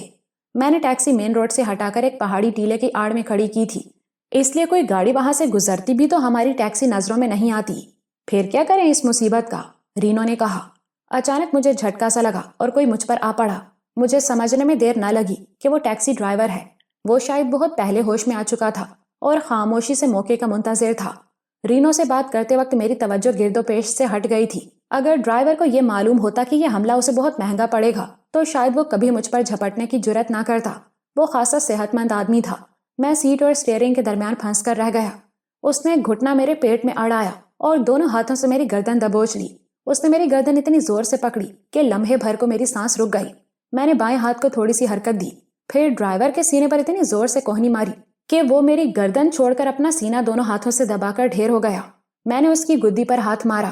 میں اسے ایک مرتبہ پھر بے ہوش کرنا چاہتا تھا، مگر اس کی گردن پر ہاتھ مارتے ہی مجھے احساس ہو گیا کہ اس کی گردن ٹوٹ گئی ہے۔ غیر ارادی طور پر میرا ہاتھ کچھ زیادہ ہی زور سے پڑ گیا تھا۔ میں نے اس کی جیب سے ڈرائیونگ لائسنس نکال لیا تاکہ فوری طور پر اس کی شناخت نہ ہو سکے، پھر اس کے مردہ جسم کو ایک ٹیلے کے پیچھے پھینک کر دوبارہ گاڑی میں آ بیٹھا۔ اب بتاؤ کہاں چلنا ہے؟ میں نے رینو سے پوچھا۔ یہاں چمن میں ایک شخص رہتا ہے، نصر اللہ، ہمیں اسی کے پاس چلنا ہے۔ وہ پیسے لے کر ہمیں حفاظت سے بارڈر کراس کرا دے گا۔ تم چلو، میں راستہ بتاتی ہوں، رینو نے جواب دیا۔ کیا تم پہلے بھی اس کے ذریعے سرحد پار کر چکی ہو؟ میں نے پوچھا۔ کہیں وہ ہم لوگوں کو پھنسا نہ دے۔ وہ شخص پیشہ ور اسمگلر ہے۔ ایسے لوگ اپنے معاملات میں بہت کھرے ہوتے ہیں۔ اس کا کام ہے پیسے لے کر سرحد پار کرانا۔ اس سے غرض نہیں کہ میں کس غرض سے سرحد پار کر رہی ہوں اور میرا تعلق کس گروہ یا تنظیم سے ہے۔ ارے بابا، میں نے تم سے تقریر کرنے کو نہیں کہا تھا، چلو راستہ بتاؤ۔ تھوڑی دیر بعد ہماری گاڑی ایک پختہ مکان کے آگے جا رکی۔ میں نے اتر کر دروازے پر دستک دی۔ ہمیں زیادہ انتظار نہیں کرنا پڑا۔ تھوڑی دیر بعد کسی کی اونگھتی ہوئی سی آواز آئی۔ اس نے شاید فارسی زبان استعمال کی تھی۔ میں نے اسکول میں تھوڑی بہت فارسی پڑھی تھی، اس لیے سمجھ گیا کہ وہ ہمارے متعلق استفسار کر رہا ہے۔ میں نے انگلش میں جواب دیا، ہم نصر اللہ کے مہمان ہیں، کوئٹہ سے آئے ہیں۔ فوراً ہی دروازہ کھل گیا۔ اس کا مطلب یہ تھا کہ وہ شخص انگلش بھی سمجھتا تھا۔ میں اور رینو اس کے پیچھے پیچھے ایک کمرے میں پہنچے۔ اس کمرے کے فرش پر دبیز ایرانی قالین بچھا ہوا تھا اور دیوار کے ساتھ ساتھ بیٹھنے کے لیے گدیاں اور بڑے بڑے گاؤ تکیے رکھے تھے۔ میں اور رینو اطمینان سے گاؤ تکیے کے ساتھ ٹیک لگا کر بیٹھ گئے۔ تھوڑی دیر بعد درمیانی قد اور مضبوط جسم کا ایک سرخ و سفید شخص کمرے میں داخل ہوا۔ اس کے پیچھے پیچھے ایک ملازم ٹرے میں چائے اور خشک میوہ لے کر آیا تھا۔ وہ شاید اس قسم کے ملاقاتیوں کا عادی تھا، اس لیے اس کے چہرے پر ذرا برابر تقدر کے آثار نہیں تھے۔ وہ مجھے ایرانی لگ رہا تھا۔ میں نے اٹھ کر اس سے مصافحہ کیا اور اپنا تعارف کرایا۔ فرمائیے مسٹر خرم، میں آپ کی کیا خدمت کر سکتا ہوں؟ اس نے شستہ انگلش میں پوچھا۔ ہم لوگ سرحد پار کرنا چاہتے ہیں، میں نے جواب دیا۔ وہ تھوڑی دیر کچھ سوچتا رہا، پھر طویل سانس لے کر بولا، ٹھیک ہے، آپ کا کام ہو جائے گا۔ مگر پیسے کچھ زیادہ خرچ ہوں گے، دگنے سمجھ لیں۔ میرا مقصد آپ کی مجبوری سے ناجائز فائدہ اٹھانا نہیں ہے۔ اصل میں آج کل بارڈر پر حفاظتی انتظامات کچھ زیادہ ہو گئے ہیں۔ ایرانی ایجنٹ نے اسی وجہ سے پیسے بڑھا دیے ہیں۔ پھر وہ ہماری طرف چائے کا کپ بڑھا کر بولا، آپ لوگ چائے تو پئیں، پیسوں کی فکر مت کریں آپ۔ میں نے چائے کا کپ لیتے ہوئے کہا، بس فوری طور پر ہماری روانگی کا بندوبست کریں، ایک دن تو یہاں آپ کو ٹھہرنا پڑے گا۔ اس نے دھیمے لہجے میں کہا، اطمینان رکھیں، یہاں آپ ہر طرح سے محفوظ ہیں۔ میرا اضطراب دیکھ کر شاید وہ سمجھ گیا کہ ہم کسی کے خوف سے سرحد پار جا رہے ہیں۔ ہمیں انتظامات کرنے کے لیے کم از کم 24 گھنٹے درکار ہوتے ہیں۔ جب تک آپ کے جانے کا بندوبست نہیں ہو جاتا، آپ دونوں نصر اللہ کے مہمان ہیں، اسے بالکل اپنا ہی گھر سمجھیں، یہاں آپ کو کسی قسم کی تکلیف نہیں ہوگی۔ دراصل ہماری گاڑی بھی… آپ اطمینان رکھیں، نصر اللہ نے میری بات کاٹ دی، میں گاڑی کا بندوبست بھی کر دوں گا۔ نصر اللہ ہمیں اس کمرے میں لے گیا جہاں وہ اس قسم کے خاص مہمانوں کو ٹھہرایا کرتا تھا۔ جاتے جاتے پھر اس نے کہا، آپ بالکل اطمینان رکھیں، یہاں آپ ہر طرح سے محفوظ ہیں۔ اس کے جانے کے بعد میں نے دروازہ اندر سے بند کر لیا اور بیڈ پر نیم دراز ہو گیا۔ صبح ہونے میں اب صرف 2 گھنٹے رہ گئے تھے۔ رینو آرام دہ کرسی پر نیم دراز جمائیاں لے رہی تھی۔ جب میں اس بری طرح تھک گیا تھا تو وہ تو نازک اندام لڑکی تھی۔ میں نے اس سے کہا، تم بیڈ پر سو جاؤ، میں نیچے فرش پر سو جاؤں گا۔ بمشکل تمام میں نے اسے بیڈ پر لیٹنے پر آمادہ کیا اور خود کمبل اور تکیہ لے کر قالین پر ڈھیر ہو گیا۔ لیٹتے ہی مجھے نیند آ گئی۔ میری آنکھ کھلی تو دروازے پر دستک ہو رہی تھی۔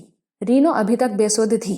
میں نے جلدی سے تکیہ اور کمبل فرش سے اٹھا کر بیڈ پر رکھا اور آگے بڑھ کر دروازہ کھول دیا۔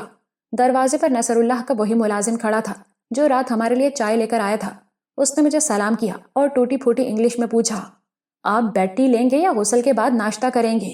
میرا جی تو چاہا کہ اسے ایک زوردار جھاپڑ رسید کر دوں، پھر کہوں کہ پہلے تو اتنی صبح اٹھانے پر میں تمہیں پیٹنا چاہوں گا، مگر اسی وقت میری نظر وال کلاک پر پڑ گئی۔ وال کلاک 12 بجا رہی تھی۔ اس کا مطلب تھا نصر اللہ نے خاصی دیر انتظار کرنے کے بعد اپنے ملازم کو بھیجا ہوگا۔ میں نے اس سے کہا کہ میں غسل کے بعد ناشتہ کروں گا۔ وہ سر جھکا کر چلا گیا۔ میں نے رینو کو آواز دی تو وہ بولی، تم نہا دھو کر فارغ ہو جاؤ۔ ہم لوگ ناشتے سے فارغ ہو کر بیٹھے تو نصر اللہ آ گیا۔ اس نے مجھے اطلاع دی کہ ہماری روانگی کا بندوبست ہو گیا ہے۔ صبح 4 بجے ہمیں بارڈر کراس کرنا تھا۔ اس نے کھڑے کھڑے یہ اطلاع دی، پھر معذرت کر کے چلا گیا۔ اس کے جانے کے بعد میں نے ملازم سے چائے منگوائی اور رینو سے کہا، تم نے اب تک اپنے متعلق کچھ نہیں بتایا، اس کا موقع ہی کب ملا ہے؟ اس نے جواب دیا، اور میں اپنے متعلق کیا بتاؤں؟ میری کہانی کوئی نئی یا انوکھی نہیں ہے۔ میں بھی ایک نوجوان کی محبت کے جال میں پھنس کر اس حال کو پہنچی ہوں۔ وہ ایک فوٹوگرافر تھا۔ میں اس کی محبت میں اتنی اندھی ہو چکی تھی کہ اپنا سب کچھ گنوا بیٹھی۔ بات اگر یہیں تک رہتی تب بھی غنیمت تھا۔ اس حرام زادے نے ان لمحات کو مووی کیمرے کے ذریعے نہ جانے کیسے فلم بند کر لیا تھا۔ جب اس نے مجھے وہ شرمناک ویڈیو فلم دکھائی تو میں حواس باختہ ہو گئی۔ تب مجھے احساس ہوا کہ وہ شروع ہی سے میرے ساتھ مخلص نہیں تھا۔ میں نے مایوس ہو کر مرنا چاہا مگر مر بھی نہ سکی، شاید اپنی بزدلی کی وجہ سے۔ پھر وہ مجھے اپنے اشاروں پر نچاتا رہا۔ اسی کے کہنے پر میں اس گینگ کے لیے کام کرنے لگی۔ وہ لوگ پڑھی لکھی اور خوبصورت لڑکیوں سے اسمگلنگ کراتے ہیں، انہیں رشوت کے طور پر اعلیٰ حکام کو پیش کر کے ناجائز مراعات حاصل کرتے ہیں، ان کے ذریعے امیر زادوں کو پھانستے ہیں، پھر انہیں بھی بلیک میل کرتے ہیں۔ تمہارے والدین اور بہن بھائی وغیرہ کہاں ہیں؟ والدین کے تذکرے پر اس کی آنکھیں نم ہو گئیں۔ میرے والدین کراچی میں ہیں، بھائی کوئی نہیں ہے، صرف ایک بہن ہے، اس کی بھی شادی ہو چکی ہے، رینو نے خلا میں تکتے ہوئے کہا۔ میرے والد ایک میڈیکل سٹور پر ملازم تھے۔ گھر میں مفلسی، بھوک اور بیماریوں کا ڈیرا تھا۔ انہوں نے کسی نہ کسی طرح فرزانہ باجی کی شادی اپنے ہی جیسے ایک گھرانے میں کر دی۔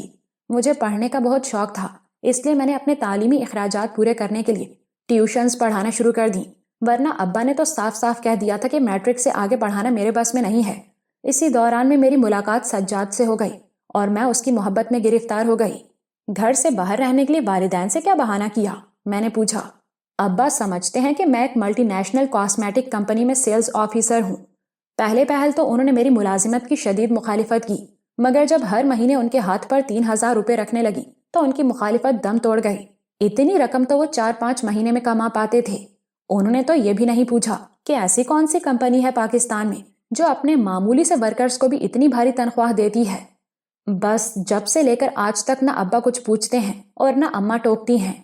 میرے بیرون ملک تنہا جانے پر بہن اور بہنوئی نے مخالفت کی تھی، مگر میں نے انہیں بیش قیمت گھڑی، کوکنگ رینج اور قیمتی کپڑوں کے تحفے دیے تو ان کا منہ بھی بند ہو گیا۔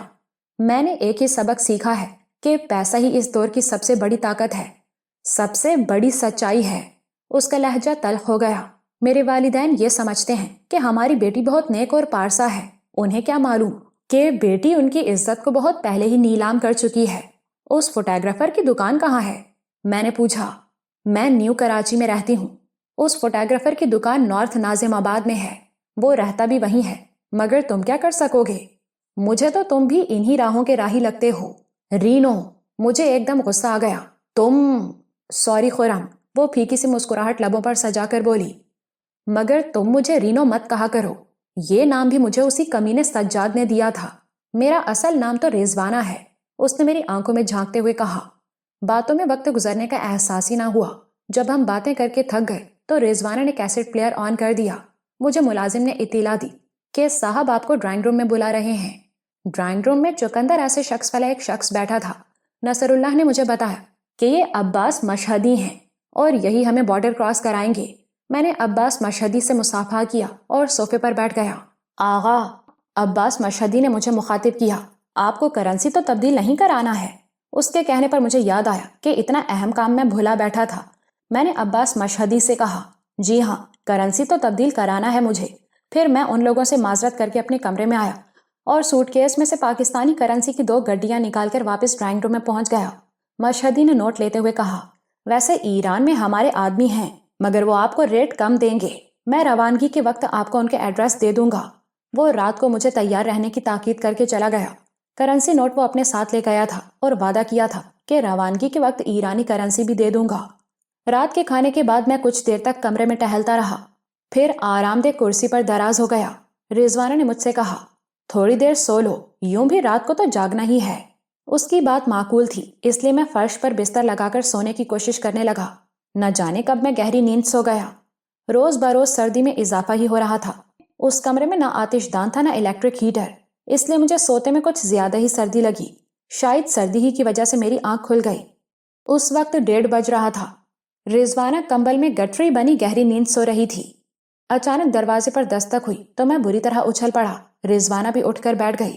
دروازے پر نصر اللہ کا ملازم تھا، وہ ہمیں بیدار کرنے آیا تھا۔ تھوڑی دیر بعد ملازم ناشتہ لے آیا۔ ہم نے اس خیال سے خوب ڈٹ کر ناشتہ کیا کہ نہ جانے پھر کب کھانے کو ملے۔ ہم ناشتے سے فارغ ہو کر کافی پی رہے تھے کہ نصر اللہ خود آ گیا۔ میں نے اسے پاکستانی روپوں میں ادائیگی کی اور اس سے کہا، گاڑی میں یہیں چھوڑ جاؤں گا، ممکن ہو تو اسے بیچ کر رقم تم لے لینا، ورنہ گاڑی کو بالکل غائب کرا دینا کیونکہ وہ گاڑی چوری کی ہے۔ یہ بات تو مجھے اسی دن سے معلوم ہے جب آپ یہاں آئے تھے۔ بہرحال آپ گاڑی کی فکر مت کریں، اس کا بندوبست میں کر لوں گا۔ پھر اس نے مجھے چند لوگوں کے پتے دیے اور کہا کہ اگر ضرورت پڑے تو ان سے رابطہ کر لیجئے گا۔ پھر مشہدی آ گیا۔ وہ ٹیوٹا جیپ میں آیا تھا۔ اس کے ساتھ ایک دراز قدر اکھڑ نوجوان بھی تھا۔ مشہدی نے بتایا کہ وہ نوجوان ایران کے شہر زاہدان تک ہمارے ساتھ جائے گا۔ پھر اس نے بھی مجھے چند لوگوں کے پتے دیے اور کہا، ان لوگوں سے مل کر میرا حوالہ دیجئے گا، یہ لوگ آپ کی ہر ممکن مدد کریں گے۔ سٹیئرنگ مشہدی ہی کے ہاتھ میں تھا، وہ بہت تیز رفتاری سے جیپ دوڑا رہا تھا۔ پھر ہم 2 گھنٹے تک مسلسل سفر کرتے رہے۔ عین 5 بجے اس نے جیپ ایک جگہ روک دی اور بتایا کہ سامنے ہی ایران کی سرحد ہے، علی اکبر آپ لوگوں کو وہیں سے سرحد پار کرائے گا، پھر زاہدان تک بحفاظت پہنچانے کے بعد لوٹ آئے گا۔ اس نے گاڑی سے اتر کر مجھ سے گرم جوشی کے ساتھ ہاتھ ملایا اور ہمیں اپنے خونخوار شکل کے نوجوان کے حوالے کر کے لوٹ گیا۔ علی اکبر محتاط انداز میں پہلے خود وہاں کا جائزہ لے کر آیا، پھر ہم دونوں کو بھی چلنے کا اشارہ کیا۔ ایرانی کرنسی کا ایک پیکٹ میرے پاس تھا، دوسرا میں نے اس خیال سے رضوانہ کے سفری بیگ میں ڈال دیا تھا کہ نہ جانے آئندہ کس قسم کے حالات سے واسطہ پڑے، اگر رضوانہ مجھ سے بچھڑ بھی جائے تو وہ فاقو نہ مرے۔ تقریباً آدھے گھنٹے تک چلنے کے بعد علی اکبر نے بتایا کہ اب ہم ایران کی سرحد پار کر چکے ہیں۔ مزید کچھ دور پیدل چلنے کے بعد مجھے ایک گاڑی دکھائی دی، اس کے سٹیئرنگ پر بھی کوئی موجود تھا۔ علی اکبر کو دیکھ کر وہ گاڑی سے باہر آ گیا اور پرتپاک انداز میں ہمارا استقبال کیا۔ وہ شاید اس قسم کی سواریوں کو زاہدان پہنچاتا رہتا تھا کیونکہ اس نے بغیر کسی ہدایت کی گاڑی اسٹارٹ کر کے آگے بڑھا دی تھی۔ علی اکبر ڈرائیور کے ساتھ بیٹھا تھا، ہم دونوں پچھلی نشست پر تھے۔ علی اکبر اور ڈرائیور دونوں فارسی میں گفتگو کر رہے تھے۔ مجھے فارسی کی شد بد تو تھی مگر وہ لوگ اتنی روانی سے بول رہے تھے کہ ان کی کوئی بات پلے نہیں پڑ رہی تھی۔ میں نے اسی لمحے تہیہ کر لیا کہ اب پہلی فرصت میں فارسی سیکھوں گا۔ صبح کاذب کا دھندلا کا آہستہ آہستہ اجالے میں تبدیل ہو رہا تھا۔ اس دوران میں رضوانہ گہری نیند سو گئی تھی۔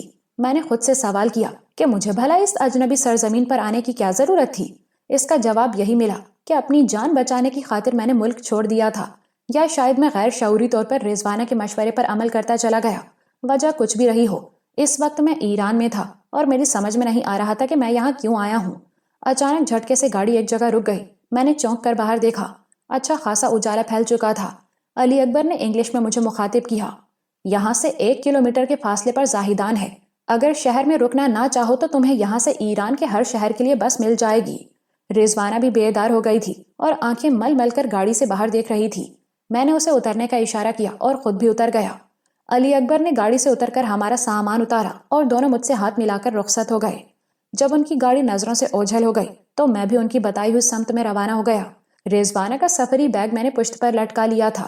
سوٹ کیس میرے دائیں ہاتھ میں تھا اور میں یہ دیکھ کے بغیر چلا جا رہا تھا کہ رضوانہ میرے پیچھے آ رہی ہے یا نہیں۔ رضوانہ تیزی سے چلتی ہوئی میرے برابر آئی اور بولی، یہاں سے کہاں جانے کا ارادہ ہے؟ میں نے چلتے چلتے ایک نظر اس پر ڈالی اور بولا، میں تو تمہارے پر ہوں، جہاں تم لے جاؤ گی چلا جاؤں گا۔ پھر بجلی کسی تیزی سے ایک خیال میرے ذہن میں آیا۔ میں نے رضوانہ سے پوچھا، رضوانہ ایک بات سچ سچ بتانا، تم جانتی ہو کہ تمہارے ساتھیوں کی منزل بھی ایران ہے، پھر تم یہاں کیوں دوڑی چلی آئیں؟ اس نے طویل سانس لیا اور بولی، جو کچھ ہوا تمہارے سامنے ہی تو ہوا ہے، اب اس سوال کا مقصد؟ یہ میری بات کا جواب نہیں ہے۔ میں چلتے چلتے رک گیا۔ مجھے بتاؤ، سب کچھ جانتے بوجھتے تم نے ایران کا رخ کیوں کیا؟ میں تمہارے شکی ذہن کو کیا کروں؟ رضوانہ تھکے تھکے لہجے میں بولی۔ پے در پہ واقعات ہی ایسے پیش آئے کہ میری عقل خبت ہو کر رہ گئی۔ میں خود بھی نہیں جانتی کہ میں نے ایران کا رخ کیوں کیا۔ اس وقت ایک گاڑی ہمارے نزدیک سے گزری۔ ڈرائیور نے ہمیں دیکھ کر اچانک بریک لگائے اور گاڑی ریورس ہو کر ہمارے نزدیک آ رکی۔ اس نے کھڑکی کا شیشہ اتار کر فارسی میں کچھ کہا، پھر ہماری طرف سے کوئی جواب نہ پا کر انگلش میں بولا، کہاں جائیں گے آپ لوگ؟ خیابان توسی۔ میری بجائے رضوانہ نے جواب دیا۔ گاڑی کے ڈرائیور نے ہنس کر کہا، آئیے، میں بھی اسی طرف جا رہا ہوں۔ اس نے ڈکی کھول کر ہمارا سامان رکھا اور ہمیں گاڑی میں بٹھا کر روانہ ہو گیا۔ آدھے گھنٹے بعد گاڑی ایک بھری پوری سڑک پر جا رکی۔ رضوانہ نے اس کا شکریہ ادا کیا۔ وہ ہمارا سامان اتار کر روانہ ہو گیا تو رضوانہ بھی ایک طرف چل دی۔ میں کسی معمول کی طرح اس کے پیچھے چل رہا تھا۔ کچھ دیر چلنے کے بعد وہ ایک وسیع و عریض بنگلے کے آہنی گیٹ کے سامنے جا رکی۔ میں ایک مرتبہ پھر الجھ کر رہ گیا۔ اب رضوانہ کی حرکات و سکنات مجھے الجھن میں ڈال رہی تھیں۔ کال بیل بجانے پر ایک پستہ قد ایرانی گیٹ پر نمودار ہوا۔ رضوانہ نے اس سے کہا، ہمیں آقائے ہمدانی سے ملنا ہے، ہم بہت دور سے آئے ہیں۔ تھوڑی دیر بعد ہم دونوں ایک فربا اور گورے چٹے ایرانی کے سامنے بیٹھے تھے۔ رضوانہ نے اس سے یوں ملاقات کی جیسے اسے برسوں سے جانتی ہو۔ پھر اس نے ایرانی سے میرا تعارف بھی کرایا۔ نہ جانے کیوں مجھے وہ شخص پسند نہیں آیا۔ رسمی گفتگو کے بعد اس نے ہمیں فریش ہونے کا مشورہ دیا۔ مجھے صاف صاف بتاؤ رضوانہ، میں جھنجھلا کر بولا، آخر تم یہاں کیوں آئی ہو؟ ہم نہا دھو کر ناشتے وغیرہ سے فارغ ہو کر بیٹھے تھے۔ مجھے رضوانہ کے رویے نے الجھن میں ڈال رکھا تھا، اس لیے میں اس سے بار بار ایک ہی سوال کر رہا تھا، دیکھو اگر تم اب بھی مجھے ٹالتی رہیں تو میں تمہیں یہاں چھوڑ کر چلا جاؤں گا، پھر تم جانو اور تمہارا کام۔ وہ پھر خاموش رہی تو میں نے اپنا سوٹ کیس اٹھایا اور اس سے کہا، میں جا رہا ہوں، خدا حافظ۔ میں نے یہ کہہ کر دروازے کی طرف قدم بڑھائے۔ رک جاؤ خرم، رضوانہ نے کہا، یہ اتنا آسان نہیں ہے۔ کیا آسان نہیں ہے؟ میں بھننا گیا۔ یہاں سے جانا۔ مجھے کون روکے گا اور کیوں روکے گا؟ پلیز خرم، رضوانہ نے کہا، یہاں سے جانے کی کوشش مت کرنا۔ آخر کیوں؟ میں بپھر کے بولا، اس لیے کہ آقائے ہمدانی کی مرضی کے بغیر تم یہاں سے نکل نہیں پاؤ گے۔ آقائے ہمدانی کون ہوتا ہے مجھے روکنے والا؟ میں غصے سے پھٹ پڑا۔ میں جاؤں گا اور ابھی جاؤں گا۔ میں دروازہ کھول کر باہر نکل گیا۔ آقائے ہمدانی نے ہمیں اس بنگلے کی اوپری منزل پہ ٹھہرایا تھا۔ کوریڈور میں دبیز قالین بچھا ہوا تھا۔ میں بے آواز قدموں سے چلتا ہوا زینے تک پہنچا تو اچانک ایک لمبا تڑنگا ایرانی سامنے آ گیا اور دانت نکال کر ٹوٹی پھوٹی انگلش میں بولا، اپنے کمرے میں واپس جاؤ مسٹر، کیا تم مجھے روکو گے؟ میں نے اسے گھورا۔ اس نے پھر دانت نکال دیے۔ میں نے سوٹ کیس دائیں ہاتھ سے بائیں میں منتقل کیا اور اس شخص کو دھکیل کر آگے بڑھنے کی کوشش کی، مگر وہ کسی چٹان کی طرح اڑ گیا اور قدرے سخت لہجے میں بولا، میں کہتا ہوں کہ واپس جاؤ، اور میں کہتا ہوں میرا راستہ چھوڑ دو۔ یہ کہہ کر میں نے ہاتھ گھما دیا۔ تھپڑ بھرپور انداز میں اس کے منہ پر پڑا۔ لمحے بھر کو وہ سناٹے میں رہ گیا، مگر یہ تھپڑ مجھے بہت مہنگا پڑا۔ اس شخص نے اچانک لات گھما دی۔ مجھے اس بھاری بھرکم ایرانی سے اتنی پھرتی کی توقع نہیں تھی، اس لیے دھوکہ کھا گیا۔ اس کی لات میرے پیٹ میں لگی۔ میں سوٹ کیس چھوڑ کر دوہرا ہو گیا۔ دوسرا وار اس نے میرے دائیں شانے پر کیا۔ مگر میری ہڈیاں بہت مضبوط تھیں، اس لیے مجھے زیادہ محسوس نہیں ہوا۔ اس وقت تک میں سنبھل چکا تھا۔ اس نے ایک مرتبہ پھر لات چلائی۔ میں جھکے جھکے ہوا میں الٹی کلابازی کھا گیا۔ پھر میں نے اس ایرانی پر تابڑ توڑ اتنے حملے کیے کہ اس کے سارے کسبل نکل گئے، مگر وہ تھا بہت سخت جان۔ اس کے ہونٹ پھٹ گئے تھے، جسم کئی جگہ سے زخمی تھا، مگر وہ ہار ماننے پر آمادہ نہیں تھا۔ میں نے اس کی کنپٹی پر کراٹے کا ایک جچا تلا وار کیا تو وہ کٹے ہوئے درخت کی طرح پورے قد سے فرش پر گر پڑا۔ اسے بے ہوش کر کے میں نے سوٹ کیس اٹھایا۔ اچانک کوئی زور سے بولا، گڈ، ویری گڈ۔ میں چونک کر پلٹا تو آقائے ہمدانی کو دیکھ کر حیران رہ گیا۔ آقائے ہمدانی کے عقب میں 2 خونخوار قسم کے گارڈز موجود تھے۔ ان کے ہاتھوں میں جدید ساخت کی مشین گنیں تھیں اور ان کا رخ میری ہی طرف تھا۔ مجھے حیران دیکھ کر آقائے ہمدانی کی مسکراہٹ کچھ اور گہری ہو گئی۔ میں نے بھننا کر پوچھا، یہ سب کیا ہے؟ کیا میں تمہارا قیدی ہوں؟ اپنے کمرے میں جاؤ، ورنہ میرے یہ گارڈ سوائے فارسی کے کوئی زبان نہیں جانتے اور گولیاں چلانا ان کا محبوب مشغلہ ہے۔ میں نے سوچا فی الحال مجھے کمرے میں چلا جانا چاہیے، فرار ہونے کے اور بھی موقع ملیں گے۔ میں نے بے نیازی سے شانے اچکائے اور سوٹ کیس اٹھا کر کمرے میں لوٹ آیا۔ رضوانہ کو دیکھ کر میرا خون کھولنے لگا۔ وہ اطمینان سے بیٹھی تھی، مجھے دیکھ کر مسکرانے لگی۔ اس کی مسکراہٹ نے جلتی پر تیل کا کام کیا۔ میں نے دروازہ اندر سے بولٹ کیا اور رضوانہ کی گردن دبوچ لی۔ مجھے بتاؤ یہ سب کیا ہے، ورنہ تمہاری گردن خشک ٹہنی کی طرح توڑ دوں گا۔ بتاؤ۔ میں نے اس کی گردن پر ہاتھوں کا دباؤ مزید بڑھا دیا۔ اس نے ہاتھ کے اشارے سے کہا کہ پہلے میری گردن چھوڑو۔ میں نے اس کی گردن چھوڑ دی اور سخت لہجے میں بولا، شور شرابہ مت کرنا، ورنہ تمہارے حمایتی جب تک یہاں پہنچیں گے تمہاری گردن ٹوٹ چکی ہوگی۔ اب جلدی سے شروع ہو جاؤ۔ میں تمہیں سب کچھ سچ سچ بتا دیتی ہوں، مگر مجھ سے وعدہ کرو کہ سچ جاننے کے بعد بھی میری مدد کرو گے۔ کوئی وعدہ نہیں کروں گا، میں نے دانت پیس کر کہا۔ تمہارے سچ پر منحصر ہے کہ میں تمہاری مدد کرتا ہوں یا نہیں۔ تم لوگ بہت چالاک بنتے ہو، مگر تمہارا آقائے ہمدانی یہ بھول گیا کہ میں بھی زبان کھولنے پر مجبور کر سکتا ہوں یا ہمیشہ کے لیے خاموش کر سکتا ہوں۔ اس نے سہمی ہوئی نظروں سے مجھے دیکھا، پھر نظریں جھکا کر بولی، ہم لوگ کراچی ہی سے تمہارے پیچھے لگے ہوئے تھے۔ اس کی بات پر میرا دماغ بھگ سے اڑ گیا۔ میں نے حیرت سے پوچھا، تو کیا تم مجھے پہلے سے جانتی ہو؟ ظاہر ہے، وہ آہستہ سے بولی، اور اب مجھے درمیان میں ٹوکنا مت۔ نہیں ٹوکوں گا، مگر مجھے ایک بات بتا دو، کیا تمہیں اور تمہارے ساتھیوں کو بھی وہ دستاویزات اور مائکرو فلمیں چاہیے جو وانگیو کے قبضے میں تھیں؟ ایسی کوئی بات نہیں ہے، ہم لوگ اتنے خطرناک کام نہیں کرتے کہ حکومتوں کی خفیہ ایجنسیاں ہمارے پیچھے لگ جائیں۔ میں نے وانگیو کا نام ضرور سنا ہے، تمہارا تذکرہ بھی ہوتا رہتا تھا، مگر ہمیں ان دستاویزات اور فلموں سے کوئی سروکار نہیں۔ ایک طرف تم یہ کہتی ہو کہ تم لوگ کراچی سے میرے پیچھے لگے ہوئے تھے، اور دوسری طرف یہ بھی کہتی ہو کہ تمہیں یا تمہارے ساتھیوں کو ان دستاویز اور فلموں سے کوئی سروکار نہیں۔ دونوں ہی باتیں درست ہیں۔ اس کے ہونٹوں پر پھیکی سی مسکراہٹ نمودار ہوئی۔ ہمارا باس تمہیں بہت عرصے سے جانتا ہے، شاید تمہیں وہ 2 آدمی یاد ہوں جن کے سامنے تم نے لوہے کے گولوں پر دوڑنے کا مظاہرہ کیا تھا۔ وہ دونوں آدمی ہمارے باس کے خاص آدمی ہیں۔ انہیں یہ بھی علم تھا کہ وانگیو نے کتنی محنت سے تمہاری تربیت کی تھی۔ اب باس کو ایسے ایک نوجوان کی ضرورت ہے جو کراٹے میں ماہر ہو، بہترین جمناسٹ ہو، اور سب سے بڑی بات یہ کہ دلیر ہو۔ تم باس کے معیار پر پورے اترتے ہو، اس لیے اس نے مجھے تمہارے پیچھے لگا دیا۔ جب سے تم وانگیو کے بنگلے سے فرار ہوئے ہو، اس کے بعد سے تمہاری ایک ایک لمحے کی مصروفیت ہمارے علم میں ہے۔ ہم یہ بھی جانتے ہیں کہ تم نے بینک لاکرز میں کوئی قیمتی چیز رکھوائی ہے، اور ہمیں یہ بھی علم ہے کہ تمہارے پاس کروڑوں کے مالیت کے کرنسی نوٹ ہیں۔ تم لوگ مجھ سے کیا چاہتے ہو؟ میں نے طویل سانس لیا۔ میں نے کہا نا کہ باس تم سے کام لینا چاہتا ہے۔ مسئلہ یہ ہے کہ ہمارے ملک میں ایسے نوجوان شاید گنتی کے ہوں گے جن میں اتنی بہت ساری خصوصیات یکجا ہوں اور جو باس کے لیے کام کرنے پر مجبور بھی ہوں۔ اگر میں کام کروں گا بھی تو اپنی خوشی سے کروں گا، اس میں کسی مجبوری کا دخل نہیں ہوگا۔ باس نے بھی یہی چاہا تھا کہ تم ہر کام اپنی خوشی سے کرو۔ اس سے شاید میرے حسن کی قوت تسخیر پر بھروسہ تھا۔ اسے ہی کیا، مجھے خود اپنے حسن کی قیامت خیزی پر خوش فہمی تھی۔ وہ خود کلامی کے انداز میں بڑبڑائی، باس کا خیال تھا کہ تم میرے عشق میں پاگل ہو کر سب کچھ کرنے کے لیے تیار ہو جاؤ گے، مگر زندگی میں پہلی دفعہ میرا اندازہ غلط ثابت ہو گیا۔ میں دل ہی دل میں خود کو لعنت ملامت کر رہا تھا۔ مجھے ابھی تک لوگوں کو پرکھنے کا سلیقہ نہیں آیا تھا۔ اس سے پہلے چیکو بھی مجھے دھوکہ دے چکی تھی، میں پھر دھوکے میں آ گیا۔ اگر رضوانہ مجھے کسی اور حالات میں ملی ہوتی تو ممکن ہے میں اس پر عاشق بھی ہو جاتا۔ میں نے اس سے پوچھا، کوئٹہ والی بس میں تم لوگ کیسے پہنچ گئے تھے؟ میں بتا تو رہی ہوں کہ ہمارا ایک آدمی مسلسل تمہاری نگرانی کر رہا تھا جب تم سوٹ کیس لے کر روانہ ہوئے تو ہمیں اطلاع مل گئی۔ بس میں ہم نے جان بوجھ کر ایسے ڈائیلاگ بولے جن سے تم تجسس میں مبتلا ہو جاؤ۔ پھر وہ تھیلی بھی اسی لیے تمہارے سوٹ کیس میں رکھی گئی تھی کہ اسی ذریعے سے تعلقات بڑھیں گے۔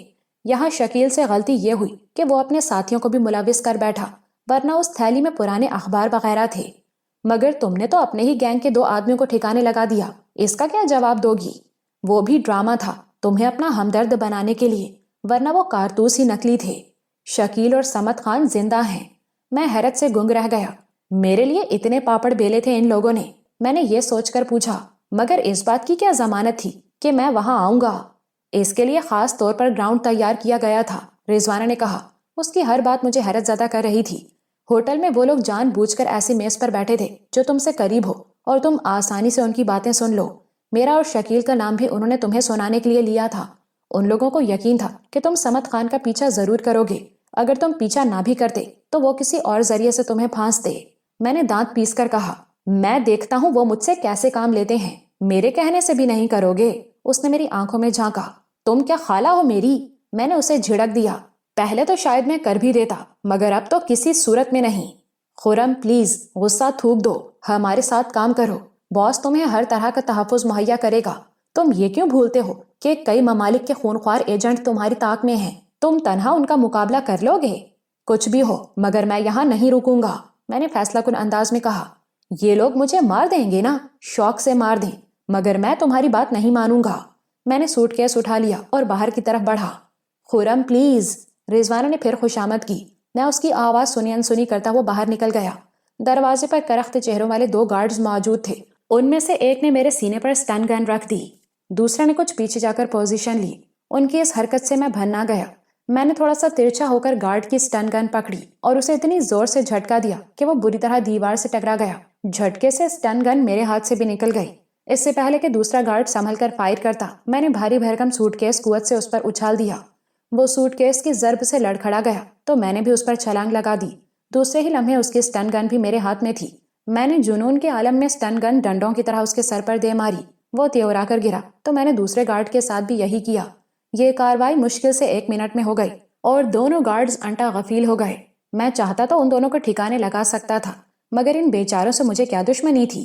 میں ایک مرتبہ پھر سوٹ کیس اٹھا کر زینے کی طرف لپکا۔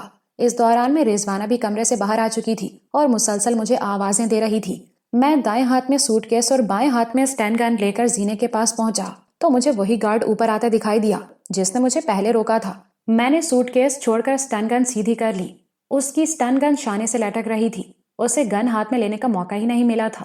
میں سیڑھیاں اتر کر اس کے نزدیک پہنچا اور کراٹے کے ایک ہی وار میں اسے بھی ناک آؤٹ کر دیا۔ پھر میں باہر کی طرف بڑھا ہی تھا کہ پیچھے سے کوئی لڑکی چیخ کر بولی، رک جاؤ ورنہ گولی مار دوں گی۔ اس کے ساتھ ہی اس نے سٹن گن کا ایک برسٹ مارا۔ میں اپنی جگہ سن ہو کر رہ گیا۔ میرے پیچھے ایک لہیم شہیم لڑکی کھڑی تھی۔ اس کے چہرے سے قومیت کا اندازہ نہیں ہو رہا تھا۔ اس کی رنگت سرخ و سفید اور بال سرخ تھے۔ جسم پر سکن ٹائٹ بنیان اور جینز تھی۔ دراز قد اور صحت مند ہونے کے باوجود بے ڈول نہیں تھی۔ اس نے ایک مرتبہ پھر سخت لہجے میں کہا، اپنے کمرے میں واپس جاؤ۔ زبان انگلش میں تھی، پھر بھی مجھے اندازہ نہیں ہو سکا کہ وہ کس ملک سے تعلق رکھتی ہے۔ میرا خیال تھا کہ وہ جرمن ہے یا پھر امریکن۔ لہجے سے زیادہ میں اس سٹن گن سے متاثر ہوا جو اس کے دائیں ہاتھ میں دبی ہوئی تھی۔ اس کی انگلی ٹریگر پر تھی اور تیور سے ظاہر ہو رہا تھا کہ وہ کسی بھی لمحے فائر کر دے گی۔ تم کیا بلا ہو بھائی؟ میں اردو میں بولا۔ اتنی خوبصورت بلا میں نے پہلی دفعہ دیکھی ہے جو سریلے انداز میں ڈانٹ پلاتی ہے۔ ظاہر ہے میری باتیں اس کے پلے نہیں پڑی تھیں کیونکہ اس کا چہرہ بالکل سپاٹ تھا۔ اس نے پھر وہی الفاظ دہرائے، اپنے کمرے میں واپس جاؤ۔ ابے یار، تم نے کیا صرف یہی جملہ رٹ لیا ہے؟ میں نے اس مرتبہ انگلش میں کہا۔ یا ریکارڈر کی سوئی اسی جملے پر اٹک گئی ہے؟ وہ کوئی جواب دیے بغیر نپے تلے قدموں سے ایک ایک سیڑھی کر کے نیچے آئی اور میرے عین سامنے آ ٹھہری۔ وہ مجھے کھا جانے والی نظروں سے گھور رہی تھی۔ میں نے اسے تاؤ دلانے کو مذاق خیز لہجے میں کہا، تمہارا کیا خیال ہے کہ تمہاری آنکھوں سے شعلے نکل رہے ہیں؟ مجھے تو ایسا لگ رہا ہے جیسے ابھی گھگیانے لگو گی۔ وہ کمبخت بھی شاید میری چال سمجھ گئی تھی کہ میں اسے غصہ دلانا چاہتا ہوں، اس لیے میرے اس جملے پر بھی اس نے کسی رد عمل کا اظہار نہ کیا۔ پھر اس نے مجھے ذہنی طور پر ایک اور دھچکا پہنچایا۔ اس نے سٹن گن اچانک میرے پیچھے کی طرف اچھال دی اور سخت لہجے میں بولی، تمہیں بہت ناز ہے اپنی فائٹنگ پر، میں ابھی تمہارے سارے کسبل نکالے دیتی ہوں۔ تم جیسے کل کے لانڈے تو میرا ایک تھپڑ بھی نہیں سہ سکتے۔ اس کا لہجہ ایسا تھا جیسے اسکول کی سخت گیر ٹیچر کسی بچے کو ڈانٹ پلا رہی ہو۔ وہ آہستہ آہستہ میری کک کی رینج میں آ گئی تھی۔ میں غیر محسوس طریقے پر تھوڑا سا آگے سرکا اور ایک دم لات گھما دی۔ وہ اتنی پھرتی سے بیٹھی کہ میں ہکا بکا رہ گیا، پھر مجھے حیران ہونے کا موقع بھی نہیں ملا۔ اس نے بجلی کسی تیزی سے جھپٹ کر میری ٹانگ پکڑ لی۔ وہ مجھے دھچکے پر دھچکے پہنچا رہی تھی۔ اس کی گرفت اتنی مضبوط تھی کہ میں اشش کر اٹھا۔ دوسرے ہی لمحے اس نے میری ٹانگ کو زوردار جھٹکا دیا، مگر اب اس کے حیران ہونے کی باری تھی۔ میں نے اس پوزیشن میں اچھل کے اس کے سینے پر دوسری ٹانگ سے زوردار وار کیا۔ اس کے ہونٹوں سے دبی دبی ایک کراہ نکلی اور میرا پاؤں آزاد ہو گیا۔ میں الٹی کلابازی کھا کر دوبارہ اپنی جگہ جا کھڑا ہوا۔ حیرت تو مجھے اس بات پر تھی کہ اتنی زوردار کک کھانے کے باوجود نہ صرف وہ اپنے پیروں پر کھڑی تھی بلکہ دلچسپی سے مجھے دیکھ رہی تھی۔ میں نے مزاح خیز لہجے میں کہا، بیبی، اگر ہڈی پسلی توڑوانے کا شوق ہے تو کسی بس کے نیچے آ جاؤ، مجھے کیوں گناہگار کرتی ہو؟ ویسے بھی میں عورتوں پر ہاتھ اٹھانے کا قائل نہیں ہوں۔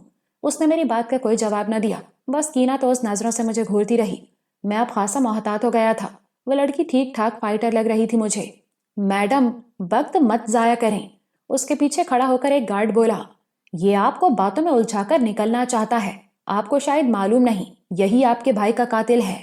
گارڈ کے ان الفاظ میں نہ جانے کون سا سحر تھا۔ وہ اچانک غضبناک ہو گئی۔ اس کی آنکھیں گویا شعلے برسانے لگیں۔ مجھے ان میں دیوانگی کی جھلک محسوس ہوئی۔ اس نے اچانک ایک چیخ ماری اور گویا اڑتی ہوئی مجھ پہ آ پڑی۔ اسے زندہ پکڑنا ہے میڈم، باس اس سے پوچھ گچھ کرے گا کہ پیٹر کی لاش کہاں ہے، گارڈ نے کہا۔ میں ذہنی طور پر بالکل تیار نہیں تھا کہ وہ اچانک مجھ پر حملہ کر بیٹھے گی۔ اس کے دھکے سے میں فرش پہ گر پڑا۔ اس نے دونوں ہاتھ میری گردن پر جمائے اور ان کا ہلکا تنگ کرتے ہوئے پھنسی پھنسی آواز میں بولی، ظالم درندے، کیوں مارا تو نے میرے بھائی کو؟ کیا بگاڑا تھا اس نے تیرا؟ اس کی گرفت اتنی مضبوط تھی کہ مجھے اپنی موت نظر آنے لگی۔ آنکھوں کے آگے نیلے پیلے دائرے ناچنے لگے۔ میں نے بامشکل آنکھیں کھول کے اسے دیکھا۔ وہ پاگلوں کی طرح مسلسل بڑبڑا رہی تھی، نہیں چھوڑوں گی اپنے بھائی کے قاتل کو، نہیں چھوڑوں گی، نہیں چھوڑوں گی۔ وہ ہاتھوں کا دباؤ بڑھاتے ہوئے بولی۔ میں نے کہنا چاہا کہ میں تو پیٹر کو جانتا تک نہیں، مگر میری آواز حلق ہی میں گھٹ کر رہ گئی۔ ایسا لگ رہا تھا جیسے میری آنکھیں حلقوں سے نکل جائیں گی۔ میڈم، پیچھے سے کوئی گارڈ چیخا، اسے زندہ پکڑنا ہے۔ گارڈ کی آواز پر ایک لمحے کو اس کی توجہ ادھر مبذول ہو گئی۔ نتیجے کے طور پر اس کی گرفت کچھ ڈھیلی پڑ گئی۔ میں اب تک اسے عورت ہونے کے ناطے رعایت بھی دے رہا تھا، مگر جب اپنی جان پر آ بنے تو کیسی رعایت اور کہاں کی رعایت؟ اسی لمحے مجھے موقع مل گیا۔ میرا بایاں ہاتھ آزاد تھا۔ اسی ہاتھ سے میں نے اس کی پسلیوں پر پوری قوت سے ضرب لگائی۔ میں پوری طرح وار کرنے کی پوزیشن میں نہیں تھا، اس لیے ضرب کاری نہ لگ سکی۔ اتنا فائدہ ضرور ہوا کہ اس کی گرفت کچھ اور کمزور پڑ گئی۔ میں نے دونوں گھٹنے سمیٹے اور اسے پیچھے کی جانب اچھالنے کی کوشش کی، مگر وہ اچھل کر دائیں طرف ہو گئی۔ یوں میرا دوسرا ہاتھ بھی آزاد ہو گیا۔ میں نے دونوں ہاتھوں سے اس کی کلائیاں تھام لی اور انہیں اتنی زور سے دبایا کہ اس نے بل بلا کر میری گردن چھوڑ دی۔ میں نے پھولے ہوئے سانسوں کے درمیان کہا، اب شرافت سے کھڑی ہو جاؤ، میں نہیں چاہتا کہ تمہاری یہ خوبصورت کلائیاں توڑ کے تمہیں زندگی بھر کے لیے معذور کر دوں۔ اس پر ایک مرتبہ پھر جنون طاری ہو گیا۔ وہ ہاتھ چھڑانے کو بری طرح مچلی، مگر اب وہ میری آہنی گرفت میں تھی اور شاید اسے اندازہ نہیں تھا کہ مزید زور لگائے گی تو اس کی کلائیاں ٹوٹ جائیں گی۔ بس کرو مسٹر خرم، کوئی بھاری آواز میں بولا۔ میں نہیں چاہتا کہ تم اس لڑکی کے ہاتھوں مارے جاؤ۔ میرے سر پہ ادھیڑ عمر کا ایک ایرانی کھڑا تھا۔ خاموشی سے اٹھ کر کھڑے ہو جاؤ۔ اس کے ہاتھ میں جرمن لوگر تھا۔ پھر وہ لڑکی سے مخاطب ہوا، مس ریبیکا، ہم اس سے نمٹ لیں گے۔ میں نے لڑکی کی کلائیاں چھوڑ دیں اور خاموشی سے کھڑا ہو گیا۔ اب ہیرو مت بننا ورنہ نقصان میں رہو گے، ایرانی نے مجھے تنبیہ کی۔ آخر تم لوگ ہو کون؟ میں جھنجھلا کر بولا، اور میرے پیچھے کیوں پڑ گئے ہو؟ اگر تم نے ہمارے کہنے پر عمل کیا تو دوست ہیں، ورنہ اپنا بدترین دشمن سمجھو۔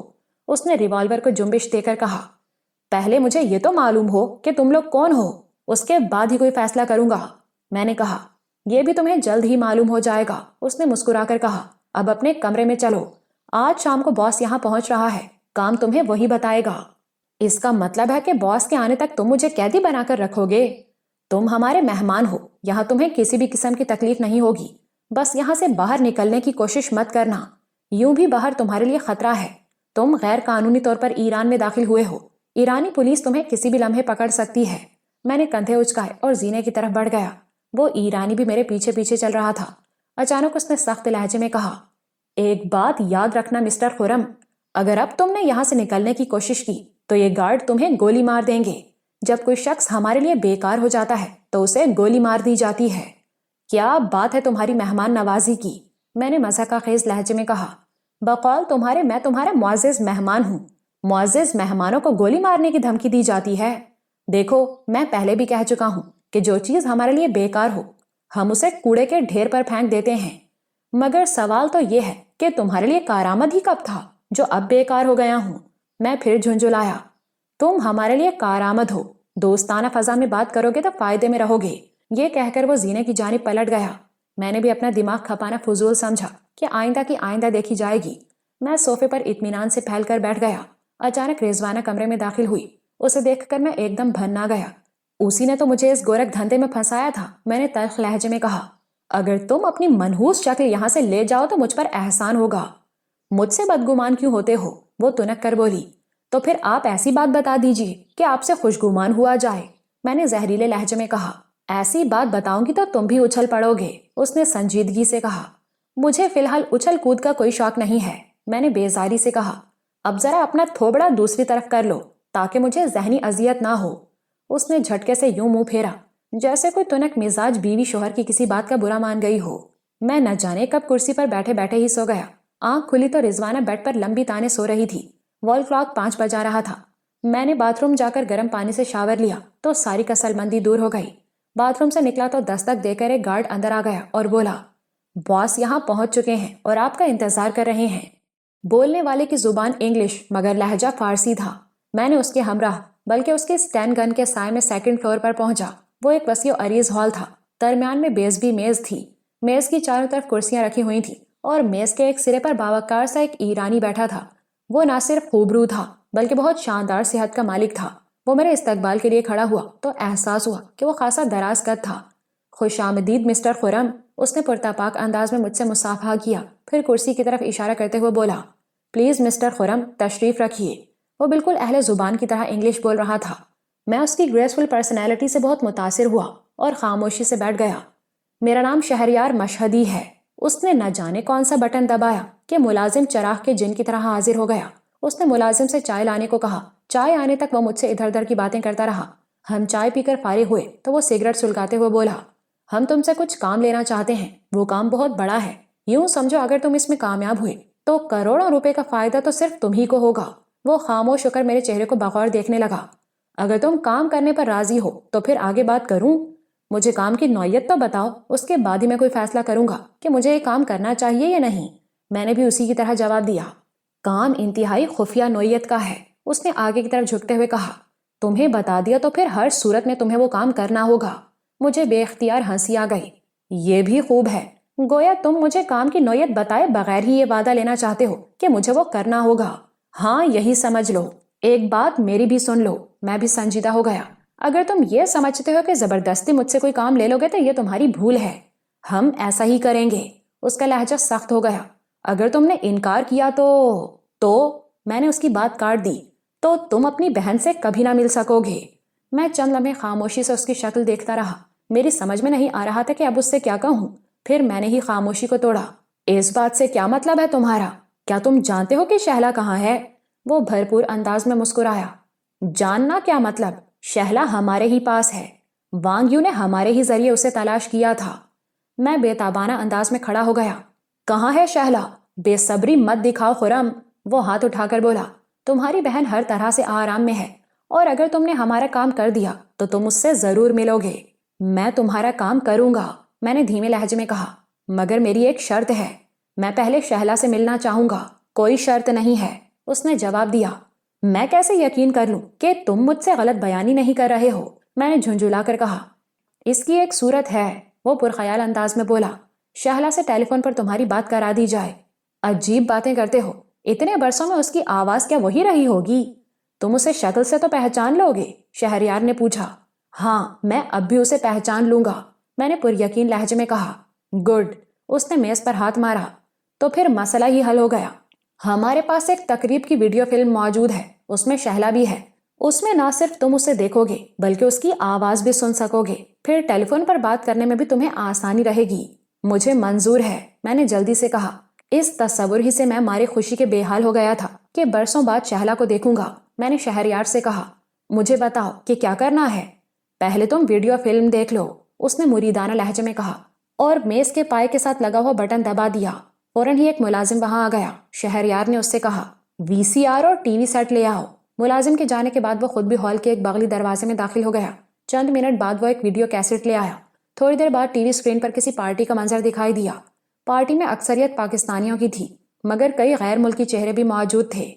اب تم اپنی بہن کو پہچانو، شہریار نے کہا۔